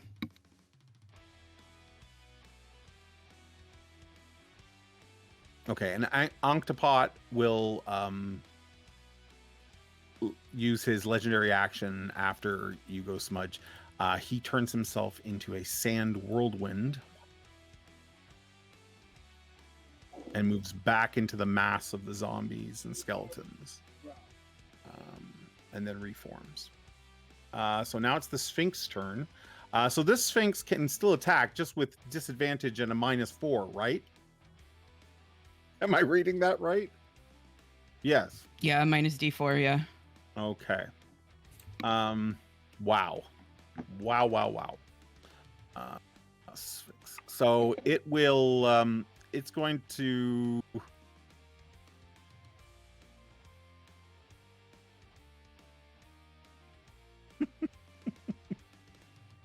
Going to fucking die. That's what it's going to do. Okay. Bingo, it's going to lash out at you with everything it's got. However, it is at disadvantage because it is restrained. So it does get a multi-attack, so it's bite on Bingo. Did it take its 2d6 fire damage? No, we will get to that. So it rolled a 15. That doesn't hit, right? Nope. It takes 8 fire damage. And then it's going to lash out with both its claws at you. Okay. An 18 minus a D4 doesn't hit. A 16 doesn't hit, correct? And its other claw is a natural 1, so that doesn't hit either. So your fiery chains are keeping this thing locked onto the edge of the cliff, and it strikes out at you with everything it has, but does not hit. Okay. Smudge. Give me an athletics check, please. I decline. An athletics check, you said? Yes. And it doesn't have to be high.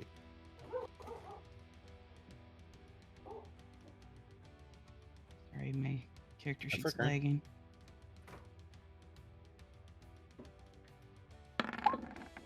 Come on, Smudge, don't roll like we need an 11, but you got a 10. I'm gonna use my inspiration then. Okay.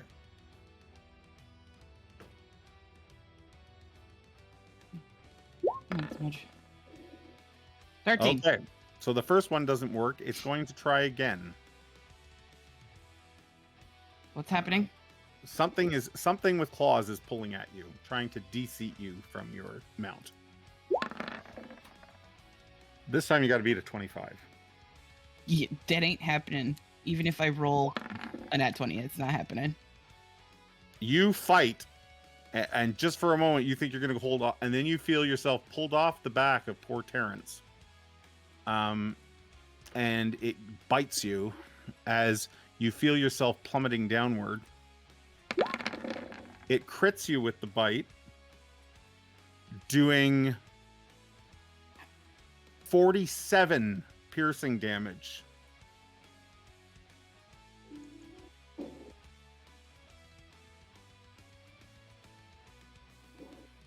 It then takes you 50 feet to the ground, and you do have a second wind coming here. But the fall to the ground deals another 14. Okay, I'm still up. And then please make your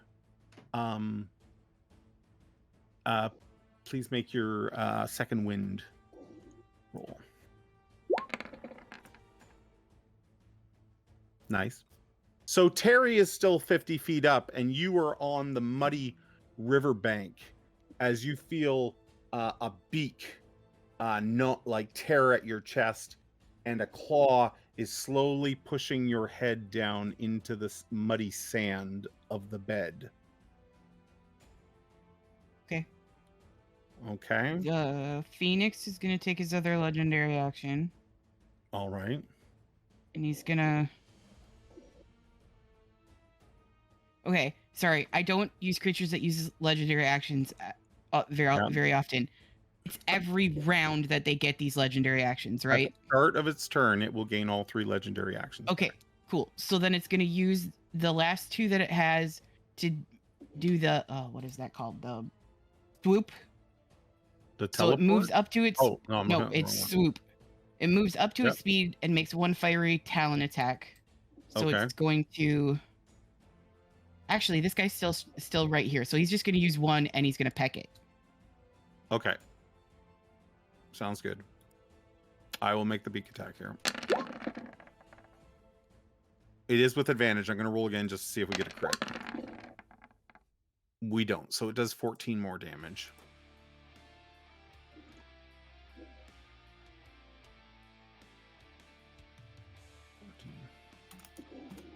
Okay.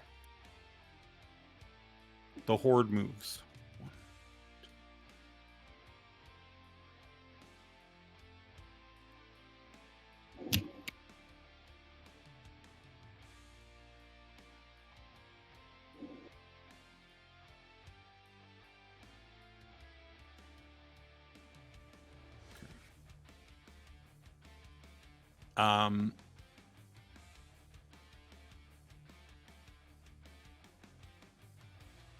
It is now the Phoenix's turn.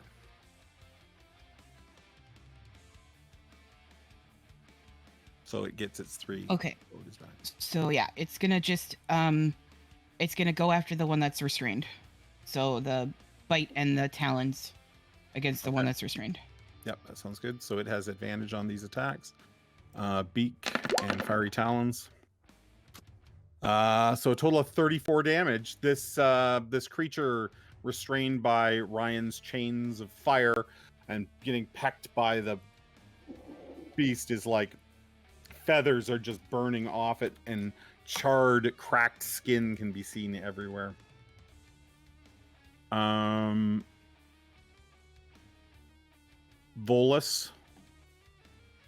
Volus is going to give Bingo another heal. I like that guy. +3 to that, so 10 healing. Alrighty. The militia attack, and they begin to swarm and attack this chained creature with their weapons.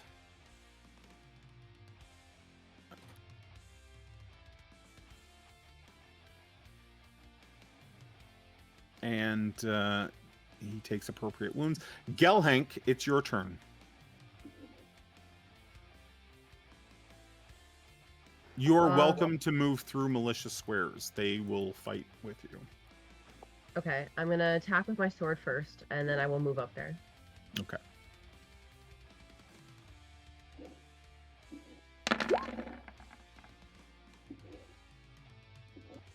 So your dancing sword flies forward to attack.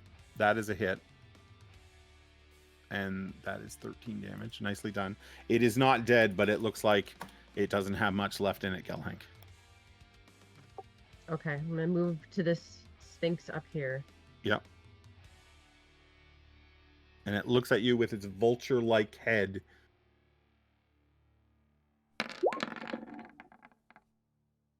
That rolled off a nat 20. I just want you to know that. You get advantage on this attack because it's restrained by Bingo's chains.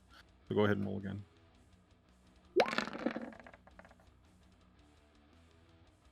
That is a hit, and that is a kill. So this Sphinx, your pick drives down into the top of its head, and it gives one last shiver before it dies and is consumed by the flames of the chains. Is the other one still invisible? Yes, it is. But I generally know where it is, like where Smudge found. What you can see is something has sucked Smudge to the sandy bottom and is, for all intents and purposes, burying her in mud. Okay, can I move the rest of my movement? Yeah, yep. So you will have moved how much so far? 10, 20, 30 to here, and then 4. Yeah, there's 50. Okay. You still have more movement though, don't you? Yeah.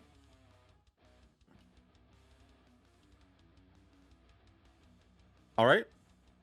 We good? Bingo.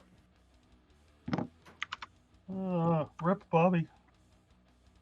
Rip Bobby indeed. That's unfortunate. I liked Bobby. So did I. I was just starting to come around on Bobby, really. Look, you'll have time maybe to give an epitaph, you know, a memorial. The one Phoenix that was, sorry, the one Sphinx that was here is dead? Yes, the Sphinx lies dead on the side of the hill here now. Okay. did I see anybody hit the other one that's invisible? No. Do I have any fucking idea where it is? I don't think so. Mm, You did see Smudge get, like, Smudge was throwing in spells and everything, and you did see Smudge get undefeated by something.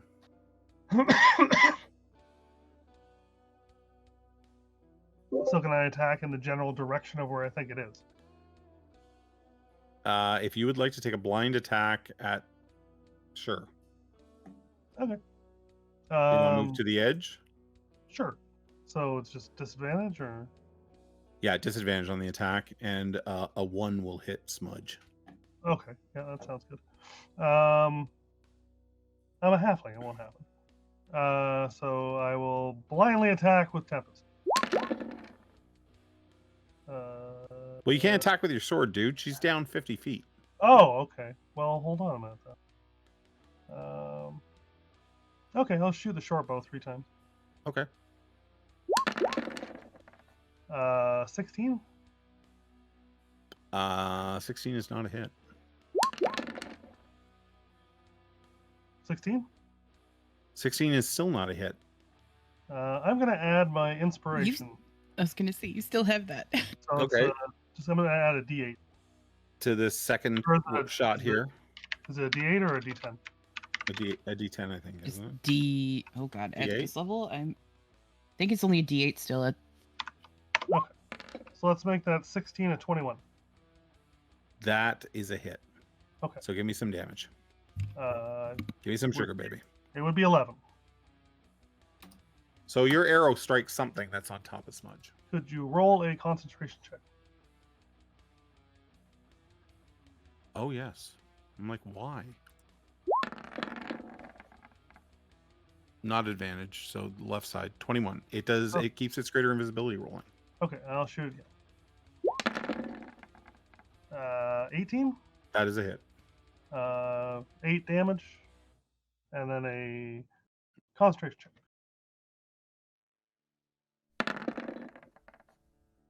It does keep it, but it does take the damage from that second arrow, which is another 8. I'm done. Okay, at the end of your turn, Ankhtepot is going to go full whirlwind here. Never go full whirlwind. Oh, he's going full whirlwind. 60 feet. 1, 2, 3. And he appears on the roof just below you, Shazzy. Shazzy. So how far is he from me then? I think you said you were flying 30 feet up? 20, 25? Oh, so he's like eye to eye with you. He's on the roof of your house. He's standing beside Keplin's statue. Yeah, if Gnome's only I like- had greater restoration. But I don't. Oh, wouldn't that be awesome? And then all of a sudden Keplin just comes back to life beside him? Maybe if the DM were to add that as a redeem on the channel points. That'd be awesome, but it's not happening today. Good shot. Then Captain would have teabag, would have hit him right in the stones. Dear, can you do me a resurrect favor those. and mark where I fell? Just so I have a frame of reference for distance. You are adjacent to your... So I'm like, here? no, I was going to say the back one, actually. I was going to say you are here. Oh, there? Okay. Cool. Well, balls. And is he still a whirlwind or is he a dude? No, he's changed back to a dude.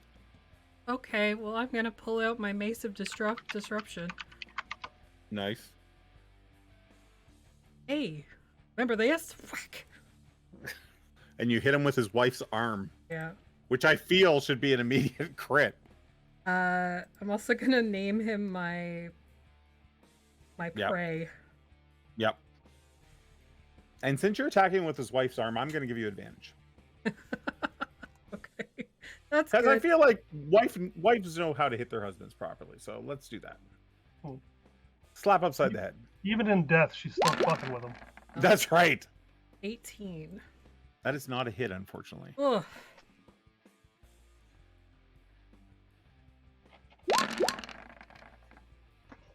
Hmm? 21 is a hit. Do you yell, take out the garbage? So, Oh, yeah. Take out the garbage. 17 damage. Okay.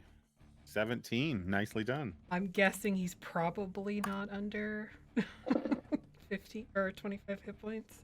He's not under 25 hit points, nor are you sure he's undead any longer. Oh, that's true. So he wouldn't take the radiant damage. No? It's radiant versus undead and fiend. Oh. Oh. Five Okay. back. I did.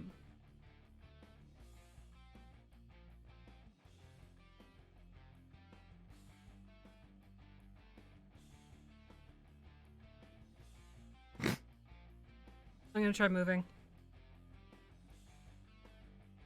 Oh, so you're going to invoke an attack?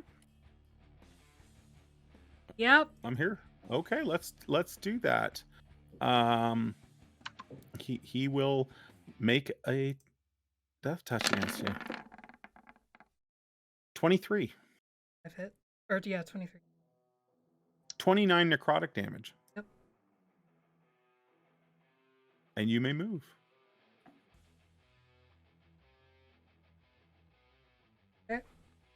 That's the turn. Okay, so just a moment. I think on the character sheet.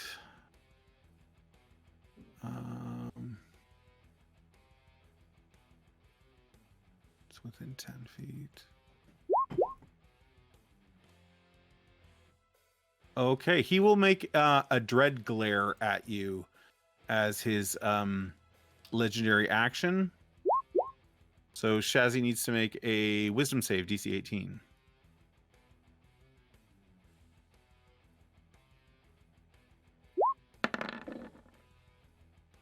$13.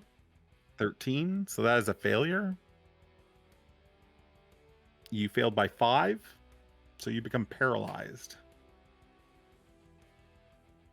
How high off the ground would you say you are at this point? Hold on. How far Well, away is... I just went up the Um, ridge. yeah. I would have been only like. I'm going to use my reaction to let her re-roll that with invoke. Yes, cloud. with your cloud room. Yeah. Or storm room, rather. It's one or the other. Okay. Go ahead and just re-roll one dice though. You don't re-roll. Yeah, I the- didn't. I Yep. forgot to take advantage of. Oh, okay. Yep. Oh, already you told- make it. You make it. Okay. So Bingo's rune counters that effect. Nicely done. As for height, because that was a question I was going to ask, because I had to go up the hill. Yes. How high could I get? But I don't know. Could we say? Sorry, you're at about 25 feet. Yeah, you would have to climb 25 feet to get. I'm gonna say you're like just hovering off the ground then here. Okay. Okay. Ankhtepot's turn.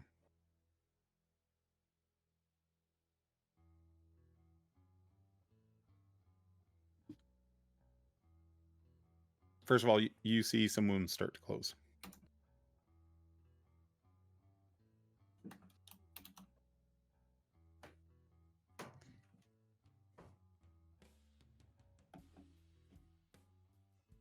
Real great if a phoenix just like pecked his face in right now. I have to wait for him to go. No, it's after somebody else goes. No, after an enemy. I thought. I thought it was as long as it wasn't their turn.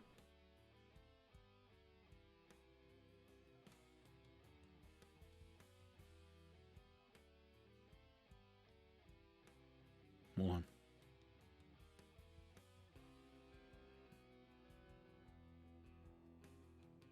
You're correct. Another creature's turn. Cool. It's gonna do the thing. What does it do? It's gonna use, where the heck is the? No, it's gonna use its swoop because it has to be able to move. So it's gonna use the swoop and then it uses fiery talons against him. Okay. So that costs 2. Yep. So you're gonna move it to here and have it do fiery talons? Yep. Okay. Go ahead and give me the. I will give you that attack. Phoenix, fiery talons. Oh, mini. We're going to take the top one, which was a 27 for 17 fire damage. Nicely done. Okay, my turn. Yep. Confronted by Ra's Phoenix, Ankhtepot turns and will cast Harm on it.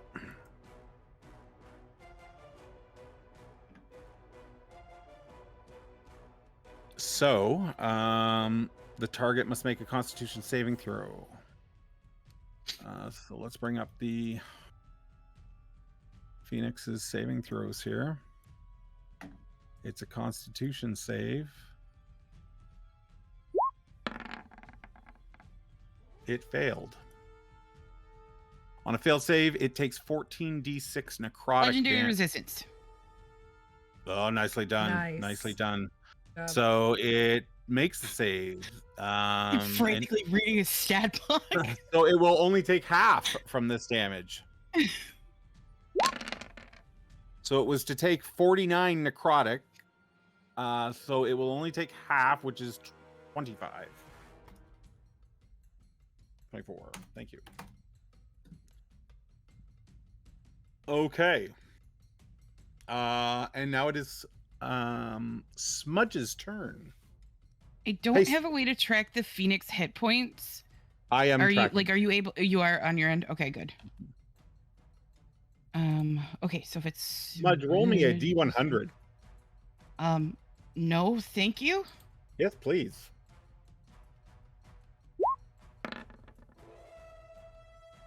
Okay. 55, right down the middle, All almost. right.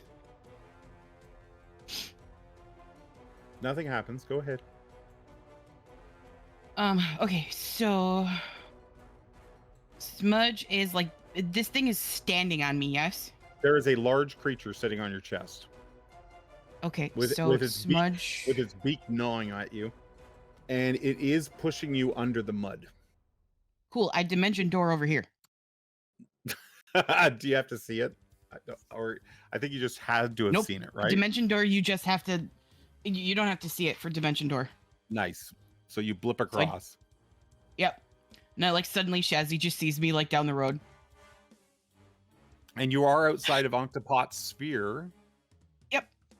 Oh, you know Get what? it. We forgot that the healing that was given to people would not have worked because you were inside Ankhtepot's radius. So it's okay.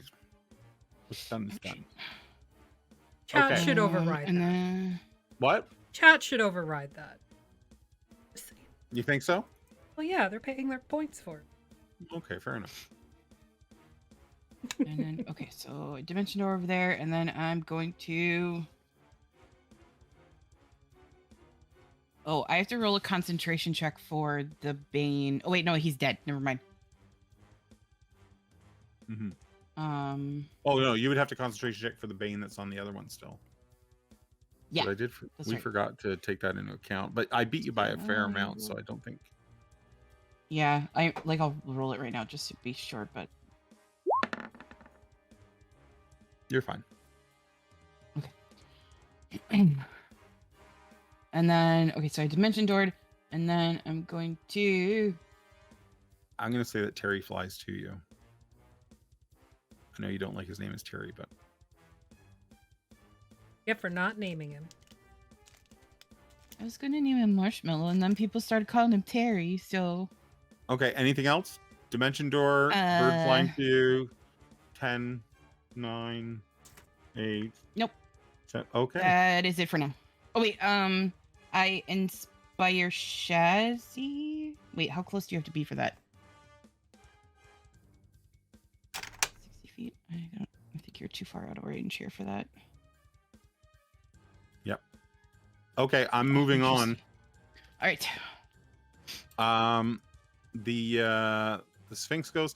Remind me, greater invisibility. I can still cast and stay invisible, right? No, that's 10, 20, 30, 40. Cast a spell magic on Ankhtepot, removing the hunter's mark. Oh no, the D6 that I won't get every turn.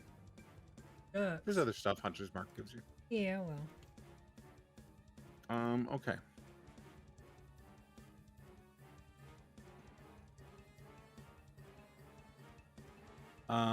Ankhtepot will also take an attack after the Sphinx goes on the big fiery bird.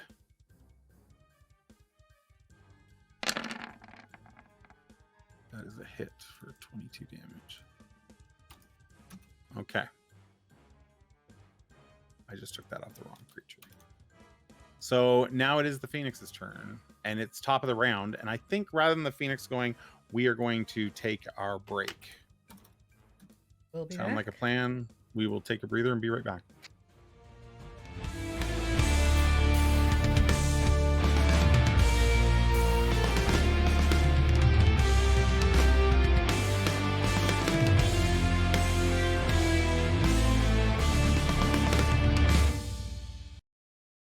Okay, so top of the round, it is the Phoenix's turn. What would the Phoenix like to do? He's gonna just do his 3 attacks again, or his 2 attacks against Ankhtepot. Both of those hit, dealing 29 fire damage.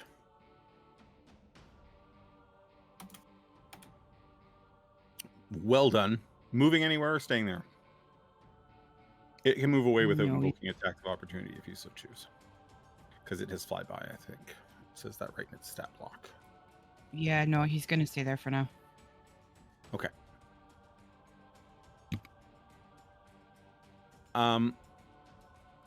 Volus tries to rally the troops to move to meet the ever-approaching undead horde that will no doubt be climbing the cliffs in a moment.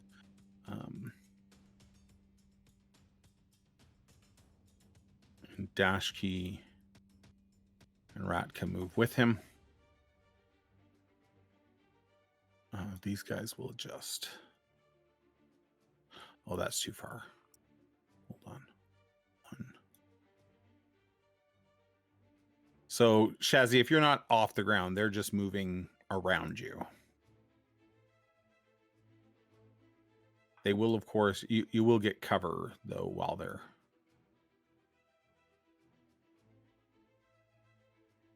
there for you. Gelhank, what would you like to do? Can the dancing sword can it reach Ankhtepot, or is it still too far away? Well, it's with you, right? I launch it out and it goes like where it wants, and then it comes back to me after 4 hits. Okay. But when the monster dies, I would assume it would come back. So it is currently with you. So if you move towards Ankhtepot, you can project it again so that it goes and get like sick 'em boy. What is your movement right now? It's 80 feet? Yeah. Yeah, so yeah, you could get within 30 of him to do that if you'd like. Right here. Okay, sure. I'll go amongst the people. They like that anyway. Okay. So Gelhank runs in there, and then you're going to launch the sword at Ankhtepot. So Yeah. go ahead and make the attacks with the sword, the dancing sword.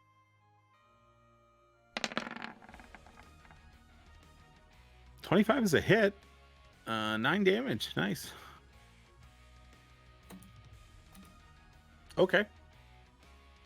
Anything else? I am going to throw my last javelin, which is my thunder. The lightning one. Nice. Oh, yes, lightning one. Javelin of lightning. Okay. And just I don't know that you have to hit with that one. Hold on, because it turns into a lightning bolt and bazaps people. Let's check though.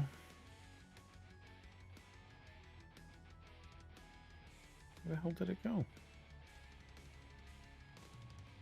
Can't.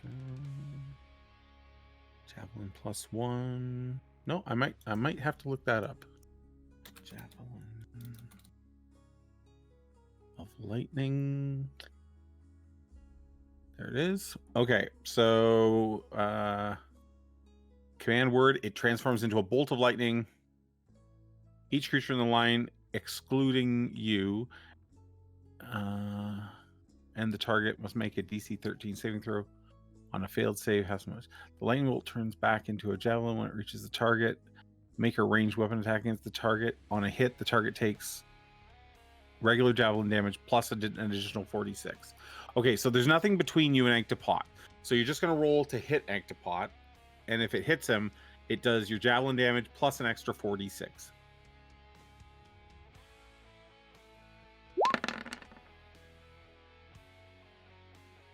$19 does not hit.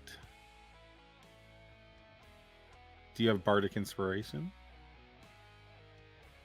Do you have regular inspiration?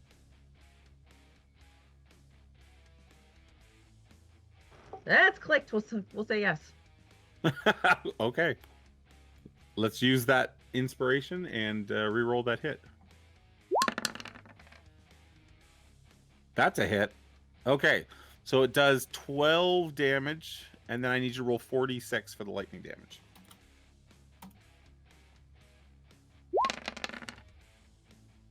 Nice, another 13. And now Gelhank has another inspiration, so there you go. Ryan, what does Bingo do?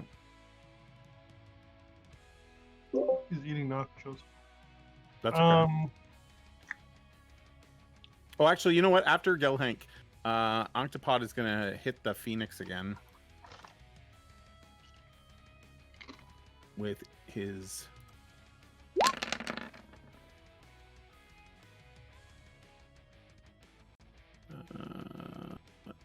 rolled a nat 1. Does not hit the Phoenix. Okay, now it's Bingo's turn.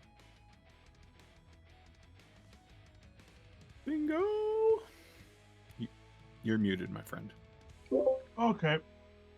Kind of look around at the dire situation here. Yeah. I'm gonna shrug and jump onto the roof with Ankhtepot. Do it. I did it. Don't- You want me to roll an athletics check? No, I don't want you to roll an athletics check. Go ahead and hit him. Go ahead and hit him, Bingo. I'm going to try to hit him with my weapon. I'm just checking to see if I have anything else cool I can do here before I do that. Sure. No, I don't. Okay. Oh, let me take advantage off. That's gonna mess. 15 does not hit. You would think I'd have a plus 10 to hit, but you know, You know, I get it. let's try it again. How about 22? 22 does hit, yes. Okay. Does he So have we any- got 15, How's he feel 18 about damage cold there. How does he feel about cold damage? He is resistant to cold. Okay. Well, that's nice. So half a 3 then, I guess. I got it. I swear to God, this Giant's Might Hey, is- Stronghold, thanks for the subscription. the Giant's What'd Might you always rolls a 1. There's something wrong with it. get? 26 and well, you only do the Giant's Might once anyways. I know, but every time it's rolled a 1. It can't be possible. Okay. One See, if you're D10. using Canadian dice as opposed to these digital dice, you probably doesn't have that problem. Like, hold on, let me just here. I'm gonna roll like 4 attacks here. Watch. 1, 1, 1. It's impossible. There's something wrong with it. It says it's rolling a D10. It sure isn't. I'm gonna roll it separately next time. Yeah, please do, because that is a little strange. I'm gonna go actually into your character sheet and make sure it's a global modifier, right? Yeah. Yeah, you've got it written in wrong. Well, I didn't do it. Try it now, please. There you Yeah. Okay. Okay, I'm done. Thank you. Okay. So at the end of your turn, Ankhtepot will take his final legendary action before they refresh, and he will He's going to use his dreadful glare on Bingo. So Bingo needs to make a wisdom save, but it is a fear effect, so Bingo gets advantage. DC 18. Fails, but not by more than 5. So you're just frightened. Can you be frightened, or are you immune to that condition? I'm not immune to it. I think I just have advantage. Okay. Brave. I have advantage on saving throws against being frightened. Okay. Not today. So you are frightened. Okay. Phoenix is going to take one of his legendary actions against Ankhtepot. Do it. He's going to peck him. Pack him good. I'm real good. Doom, doom, doom, doom, doom, doom. A little salt and pepper. No. Yeah. Shazzy gets the second Love wind.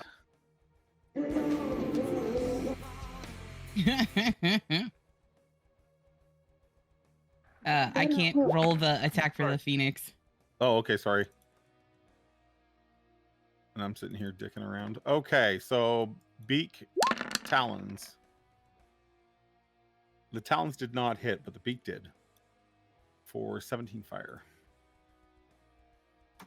I think it can only do the beak anyways on the legendary. Oh, sorry. Yeah, you were using a legendary action. You're correct. You're correct. Yeah. I think we're done now. Yep. Okay, so after Bingo's turn, he did the dread gaze. We're on to Shazzy. All right. Well, I'm gonna kind of try and fuck up his day. I'm gonna cast silence. On Ankhtepot. He gets a save on that? Nope, it just happened. Oh, because it's in a radius there? Mm-hmm.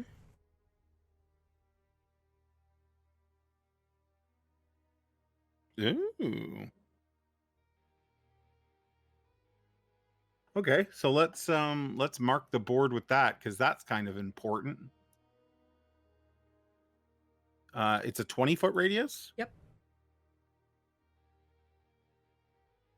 Let's draw a circle. Oh, not red, because red is fire, right? So a tranquil blue. Like that? 20-foot. That's diameter. Holy cow. I don't see anything. Do you not Oh, see there the it blue is. line? Yeah. Okay, and you would like it centered on him? Yeah. Like that? Yep. Okay. Or maybe, sorry, a little bit back so it's not on the ledge. Like that? Perfect. Are we happy with that? Yeah. Yep. Oh boy. That's interesting. And then at the end of Shazzy's turn, for his final action, Ankhtepot will slap Bingo. Then With the gets pecked by the Phoenix. with a death touch. 22, Bingo? No? AC's 23 with haste. How dare you, sir? How dare you? Right? I'm fast. And then a peck from the Phoenix. 21, that is a hit. Wow.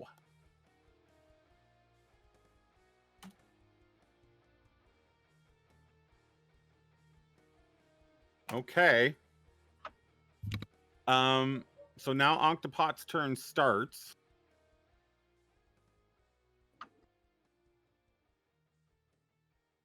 Get good, scrub. You see some wounds close.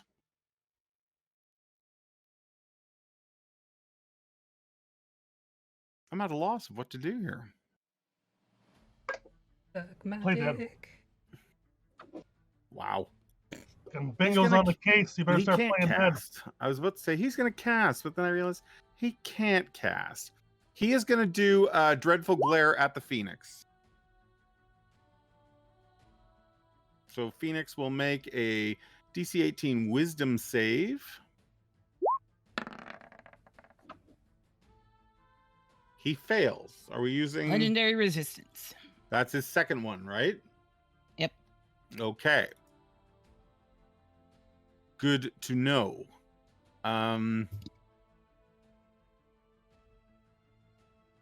he'll then make an attack against the big fiery bird. A 15. I don't think that hits. Does not hit. Yikes. Then he gets pecked in the head again. And then that ends his turn, and then you're going to peck him in the head again. What a pecker. Yep. Look, you gave me something that has legendary actions, and I never get to use them, so... So now it is Smudge's turn. Cool. I'm going to... Oh, God, where am I? My little pterodactyl bro is going to move somewhere if I can find him. There he is. He's here. And Terry! 30, Terry! 40. He goes there. Look at Okay. Terry go. And then I'm gonna get the zoomies so that I can mount up. Nice. And then I'm going to hang on here. Sorry.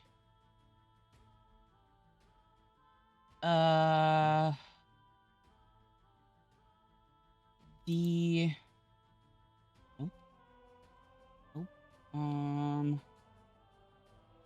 I'm going to cast a fireball. Fire. Right Where you got? there. So it Into doesn't the- hit bingo. So it doesn't hit bingo. Into the thick of it. Because you're basically putting down another one of these blue circles that I just drew. So like it hits. So just so that it hits like Ankhtepot and then those zombos right there. Like that. Perfect. And all the buildings. Yeah, I don't care about the buildings right now. You heard it here, folks. You heard it here. Okay. DC 16, dex save, 26 fire damage if they fail.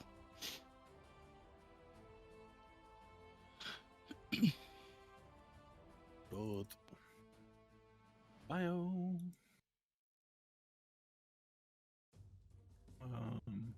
I realize that's the roof of our house that they're standing on, but I don't care. No, it's not. This is more important. It's not, though. Yeah, it is. They're standing on the roof of our house. No, they're not. Your house is down by the river. Ankhtepot That's makes the one it. you clicked when I asked which one our house Yeah, was. that Oh, I'm sorry. That was your house. Absolutely. he's standing next to Keplin's Yeah, statue. No. Oh my God. You're burning Kaplan. He's a And statue. Bobby- He's dead a body. statue. 26 fire damage. All right. There's some damage there. Are you done now, Smudge? Yes. Wait. Yes. Ankhtepot will try to touch the Phoenix again. I feel like maybe. Yes, I think that's what he's going to do with his action. Consent, please. That is a hit. So 23 necrotic damage to the big bird. Okay. Can I intercept that, right? That is a touch attack. So what do you want to do? It's just a damage, right? Yeah. Okay, I'm just gonna intercept with my shield to take off a D10 plus. Yes, go ahead. I think it's proficiency modifier. Hold on a second. Go ahead and do that. I'm looking it up real quick. Okay. There's a lot of things.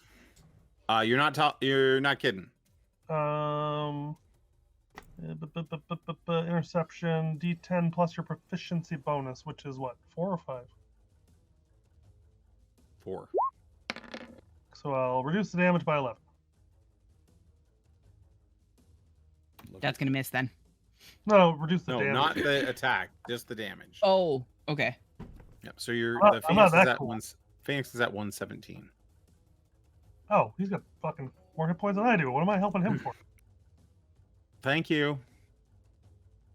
Son of The invisible Sphinx will fly over here. It's gonna use another dispel magic to bring down the silence.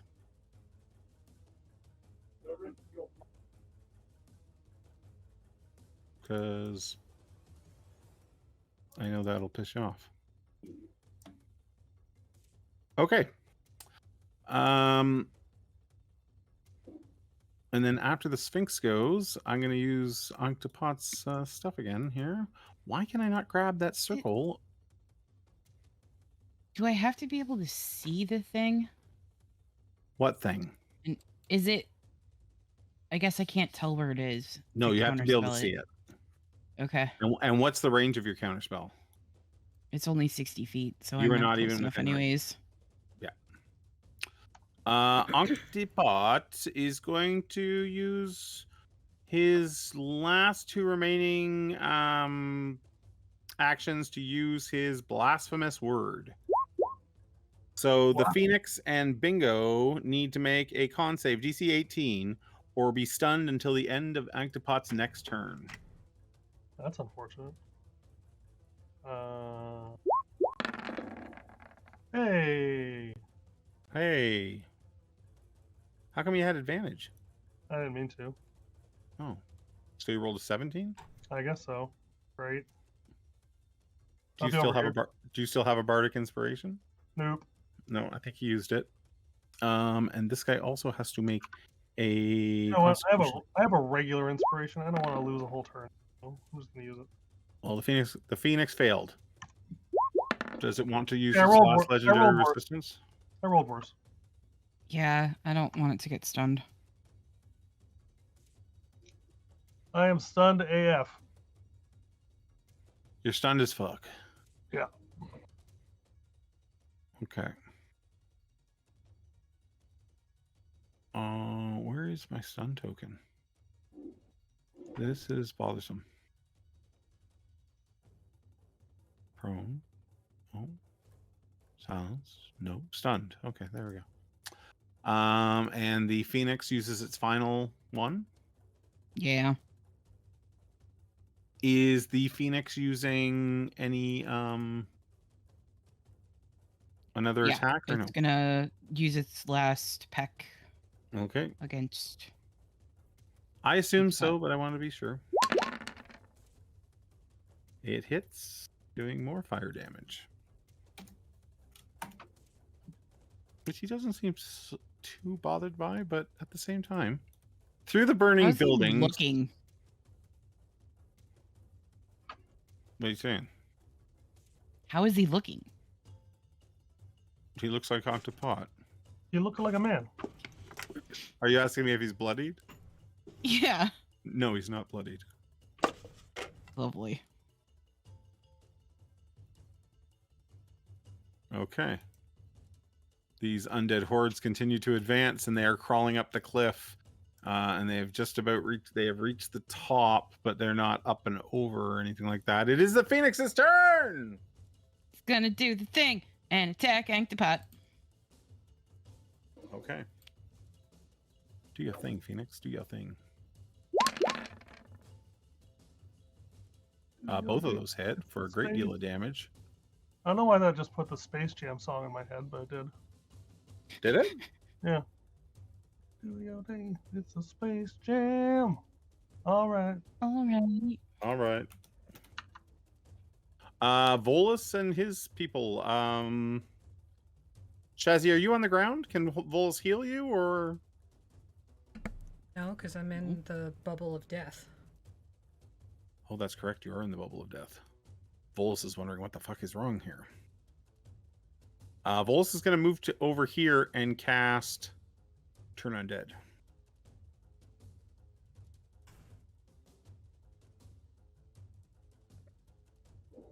Hi, pasta. And they need to make a wisdom save. Damn it, Daddalorian. He doesn't need they- help. They are Yeah, believe me. a bunch of the undead flee from the top. And it's not a dragon, it's a phoenix. That's my phoenix. With that, Volus's turn ends, and Ankhtepot will use a legendary action to strike. Bingo's stunned, so he's not really a threat right now, is he? That's right. Do you get advantage though to hit? Oh, I would have advantage already from Datalorian's Enrage. So I'm gonna hit the Phoenix. I think that is the clear course of action.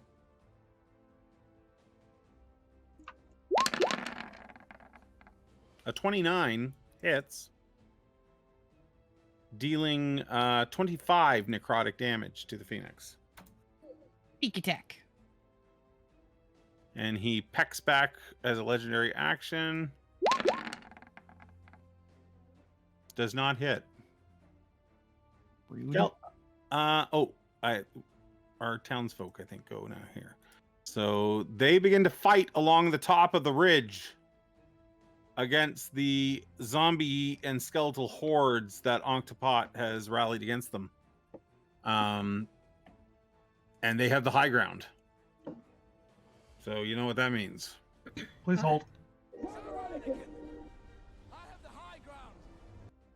Gelhank, it is your turn.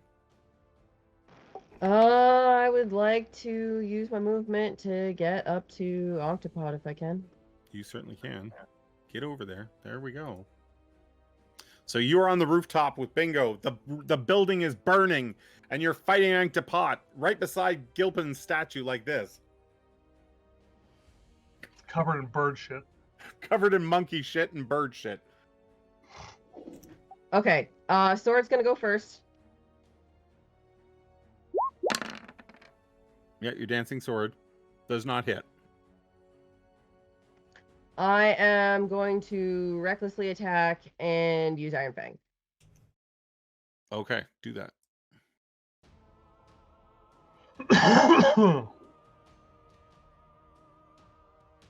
You get 3 attacks there. Have we been keeping track of rounds on those potions of haste? Okay, because we need to know, because when it runs out, it goes. Oh, look, double crits! 28, 30, and 30. Look at this damage. It's cold. Oops, wrong button. 15, Wrong button. 21, and 24 from the bottom attack. I'll work my way up. Dang it, Bobby. I can't find the fucking right button. Oh well. And then we have 20 and 9, 29 and 3 is 32. Holy shit. There it is. And then another 16. Wow.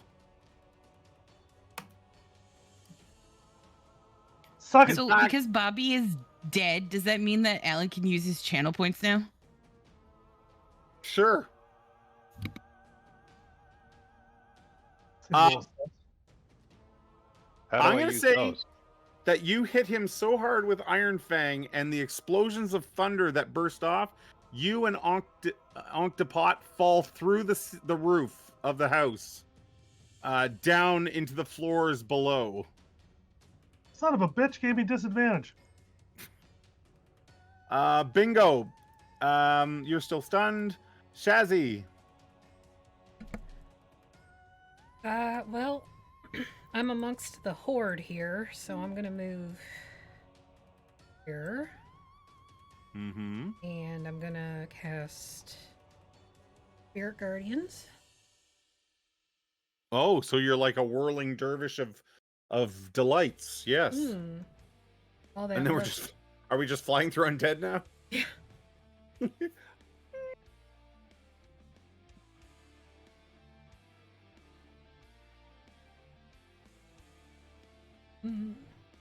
So yeah, Spirit Guardians, I believe.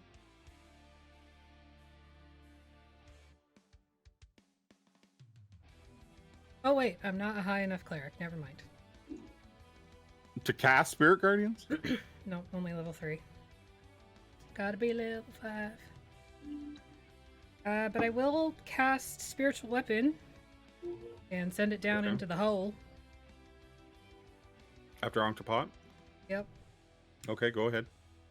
What does it look like? What does it look like? Your mom.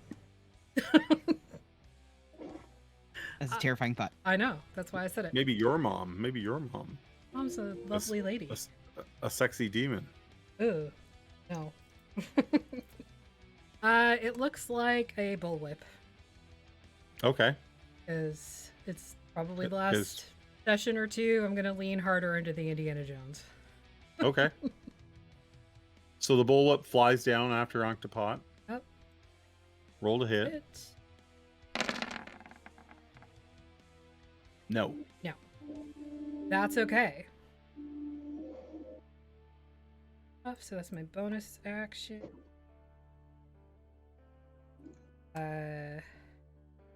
I'll fly up to get an angle on Ankhtepot. So you can look down in. Okay, I'm gonna ask you to move a little closer then, if that's okay. Yeah, Like of course. here. Yeah, Okay. All right. So couple shots. go ahead. I am gonna give him a little bit of cover from the building.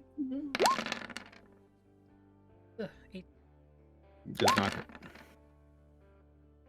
29. Better damn well hit. Yes, it hits. 17. I'm But Hunter's Mark would not be on it, right? So No, sorry, I forgot to click that. no, that's okay. I'm just gonna take the 6 off because it was D4 and yeah, okay. So 11 damage to Ankhtepot. Nicely done. Okay. Anything else? Nope. Nope. Okay. So Ankhtepot's turn. So Ankhtepot is He's going gonna to get pecked first. Okay. Is the Phoenix then going into the building? Oh yeah, I forgot he fell in the basement. Mm, And I should mention the Phoenix is a gargantuan fiery creature and would likely Yeah. totally engulf the building in flames. no, so then it'll use this swoop and attack this horde over here. Okay.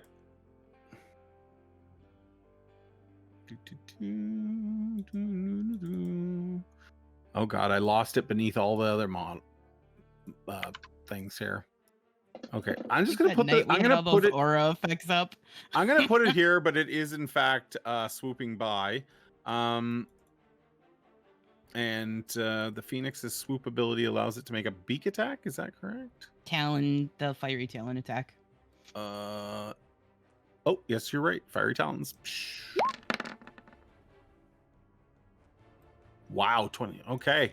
We're gonna remove one of these because the horde has lost a significant size with that much additional damage. Okay. So Ankhtepot, as he hits the ground with you there, Gelhank. What is he gonna do? What's he gonna do? He's gonna cast Spiritual Weapon.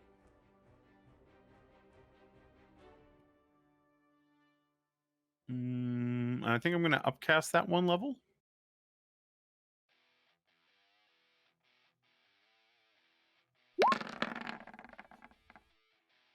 And he does get advantage on you because you attacked recklessly. So you take 10 force damage.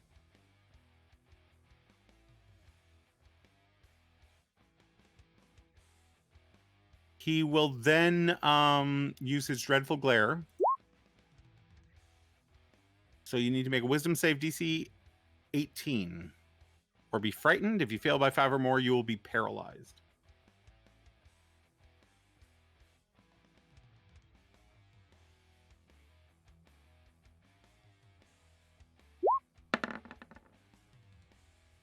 So you didn't make it, but you also didn't fail it by more than 5.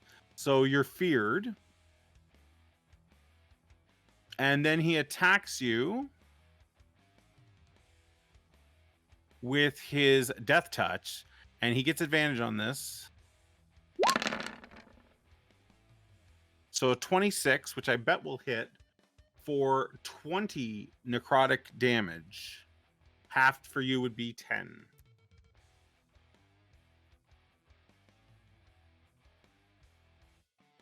I think that ends his turn.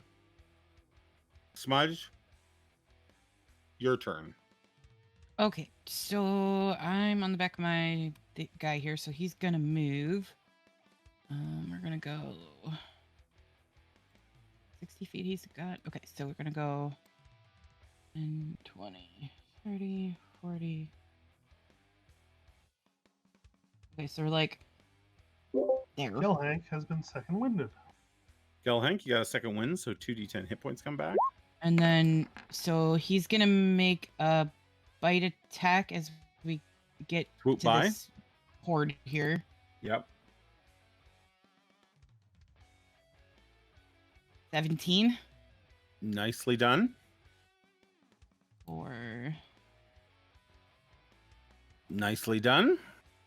8 damage. Okay. And Yep. then Maybe knocks a zombie off the top of the cliff and he goes tumbling down to the ground. Bingo has inspiration. And then I'm going to.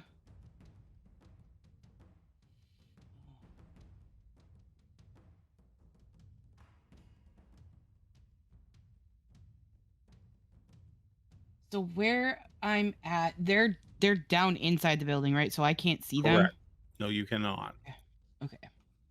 And Then I'm going to drop another fireball, but like over here, so that I hit this group of zombies. Okay. Give me damage. Yeah. And I'm gonna upcast it 1 level. All right, so there's more fire. Nicely done. So 29. Yep. Okay.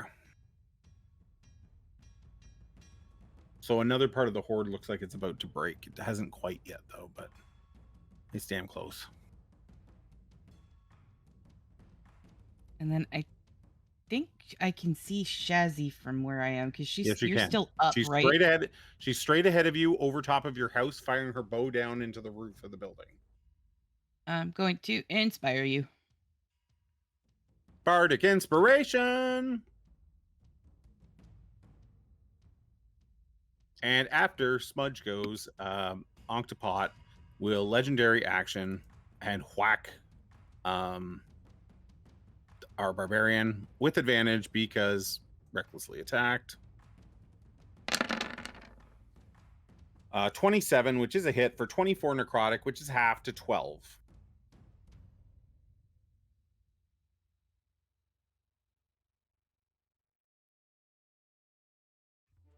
It is now the Sphinx's turn, and the Sphinx is attacking Terry.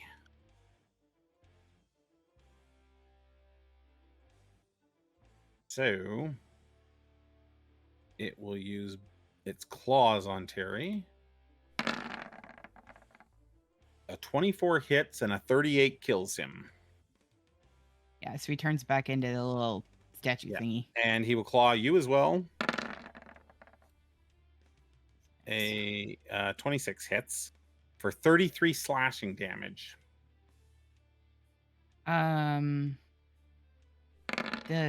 What the hell is that called? Can I? Cutting words. Yeah, that. Yeah. Some of that. So roll your bardic inspiration.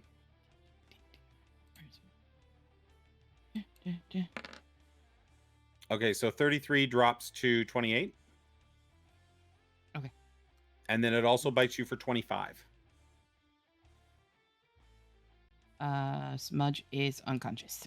And Smudge falls into the horde beneath her and takes an immediate failed death save from the fall.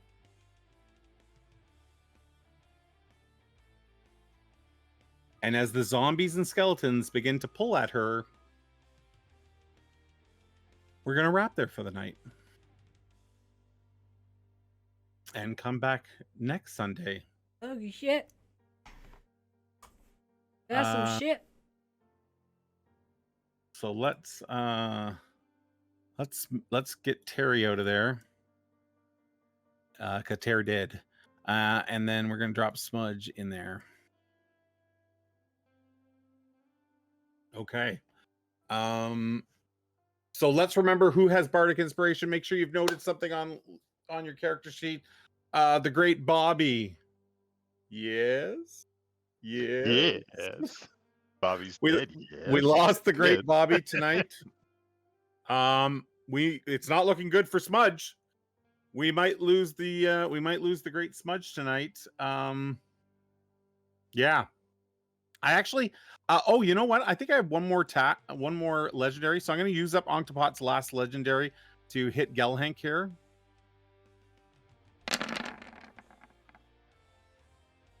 Uh, 21 for another 13 necrotic.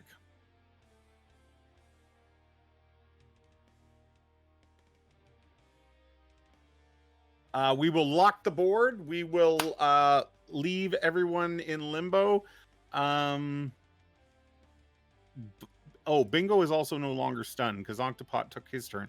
So Bingo will get to go on his next turn. Yeah. That was a hell of a night. We'll continue that next time. Remember our sponsor, CanadianDice.ca. Go over there, pick up some dice, pick up some dice bags, pick up something to mourn the death of Bobby. Yes, yes, Yes. And- Yes. and yeah, and we'll be back next week. Let's raid somebody. 80H Adventures. Am I saying that right? Do you want to raid them? Good. Your channel. Have we raided them before? Yeah, I think so. I'm looking for your advice on like who's good people. They must be good people. They're on my list here, right? Yeah, they are good people. There's also Do we have it? Creatures of Queens. Oh, and they only have one. Let's go raid them. Mhm. Oh, you know what though? They don't put pictures on the screen of people. That is true, but they, yeah. So I like people. Let's go raid people. Okay. How horrible is that? But anyways, that's what we're doing. Pretty awful. I know. We'll see you next week. Tuesday, we're continuing our Humblewood campaign. Jump over to Affy and Artemis on Mistwalkers tomorrow night over on the Voctaire channel. And then the Voctaire has a couple other games throughout the We're week. also all gonna die. Yeah, there's lots of death going around. I hear it's catching. Yeah, the Ravenloft basement. It's fine. Yeah. Stick around for the raid for bonus points, and we'll see you next week. Yeah.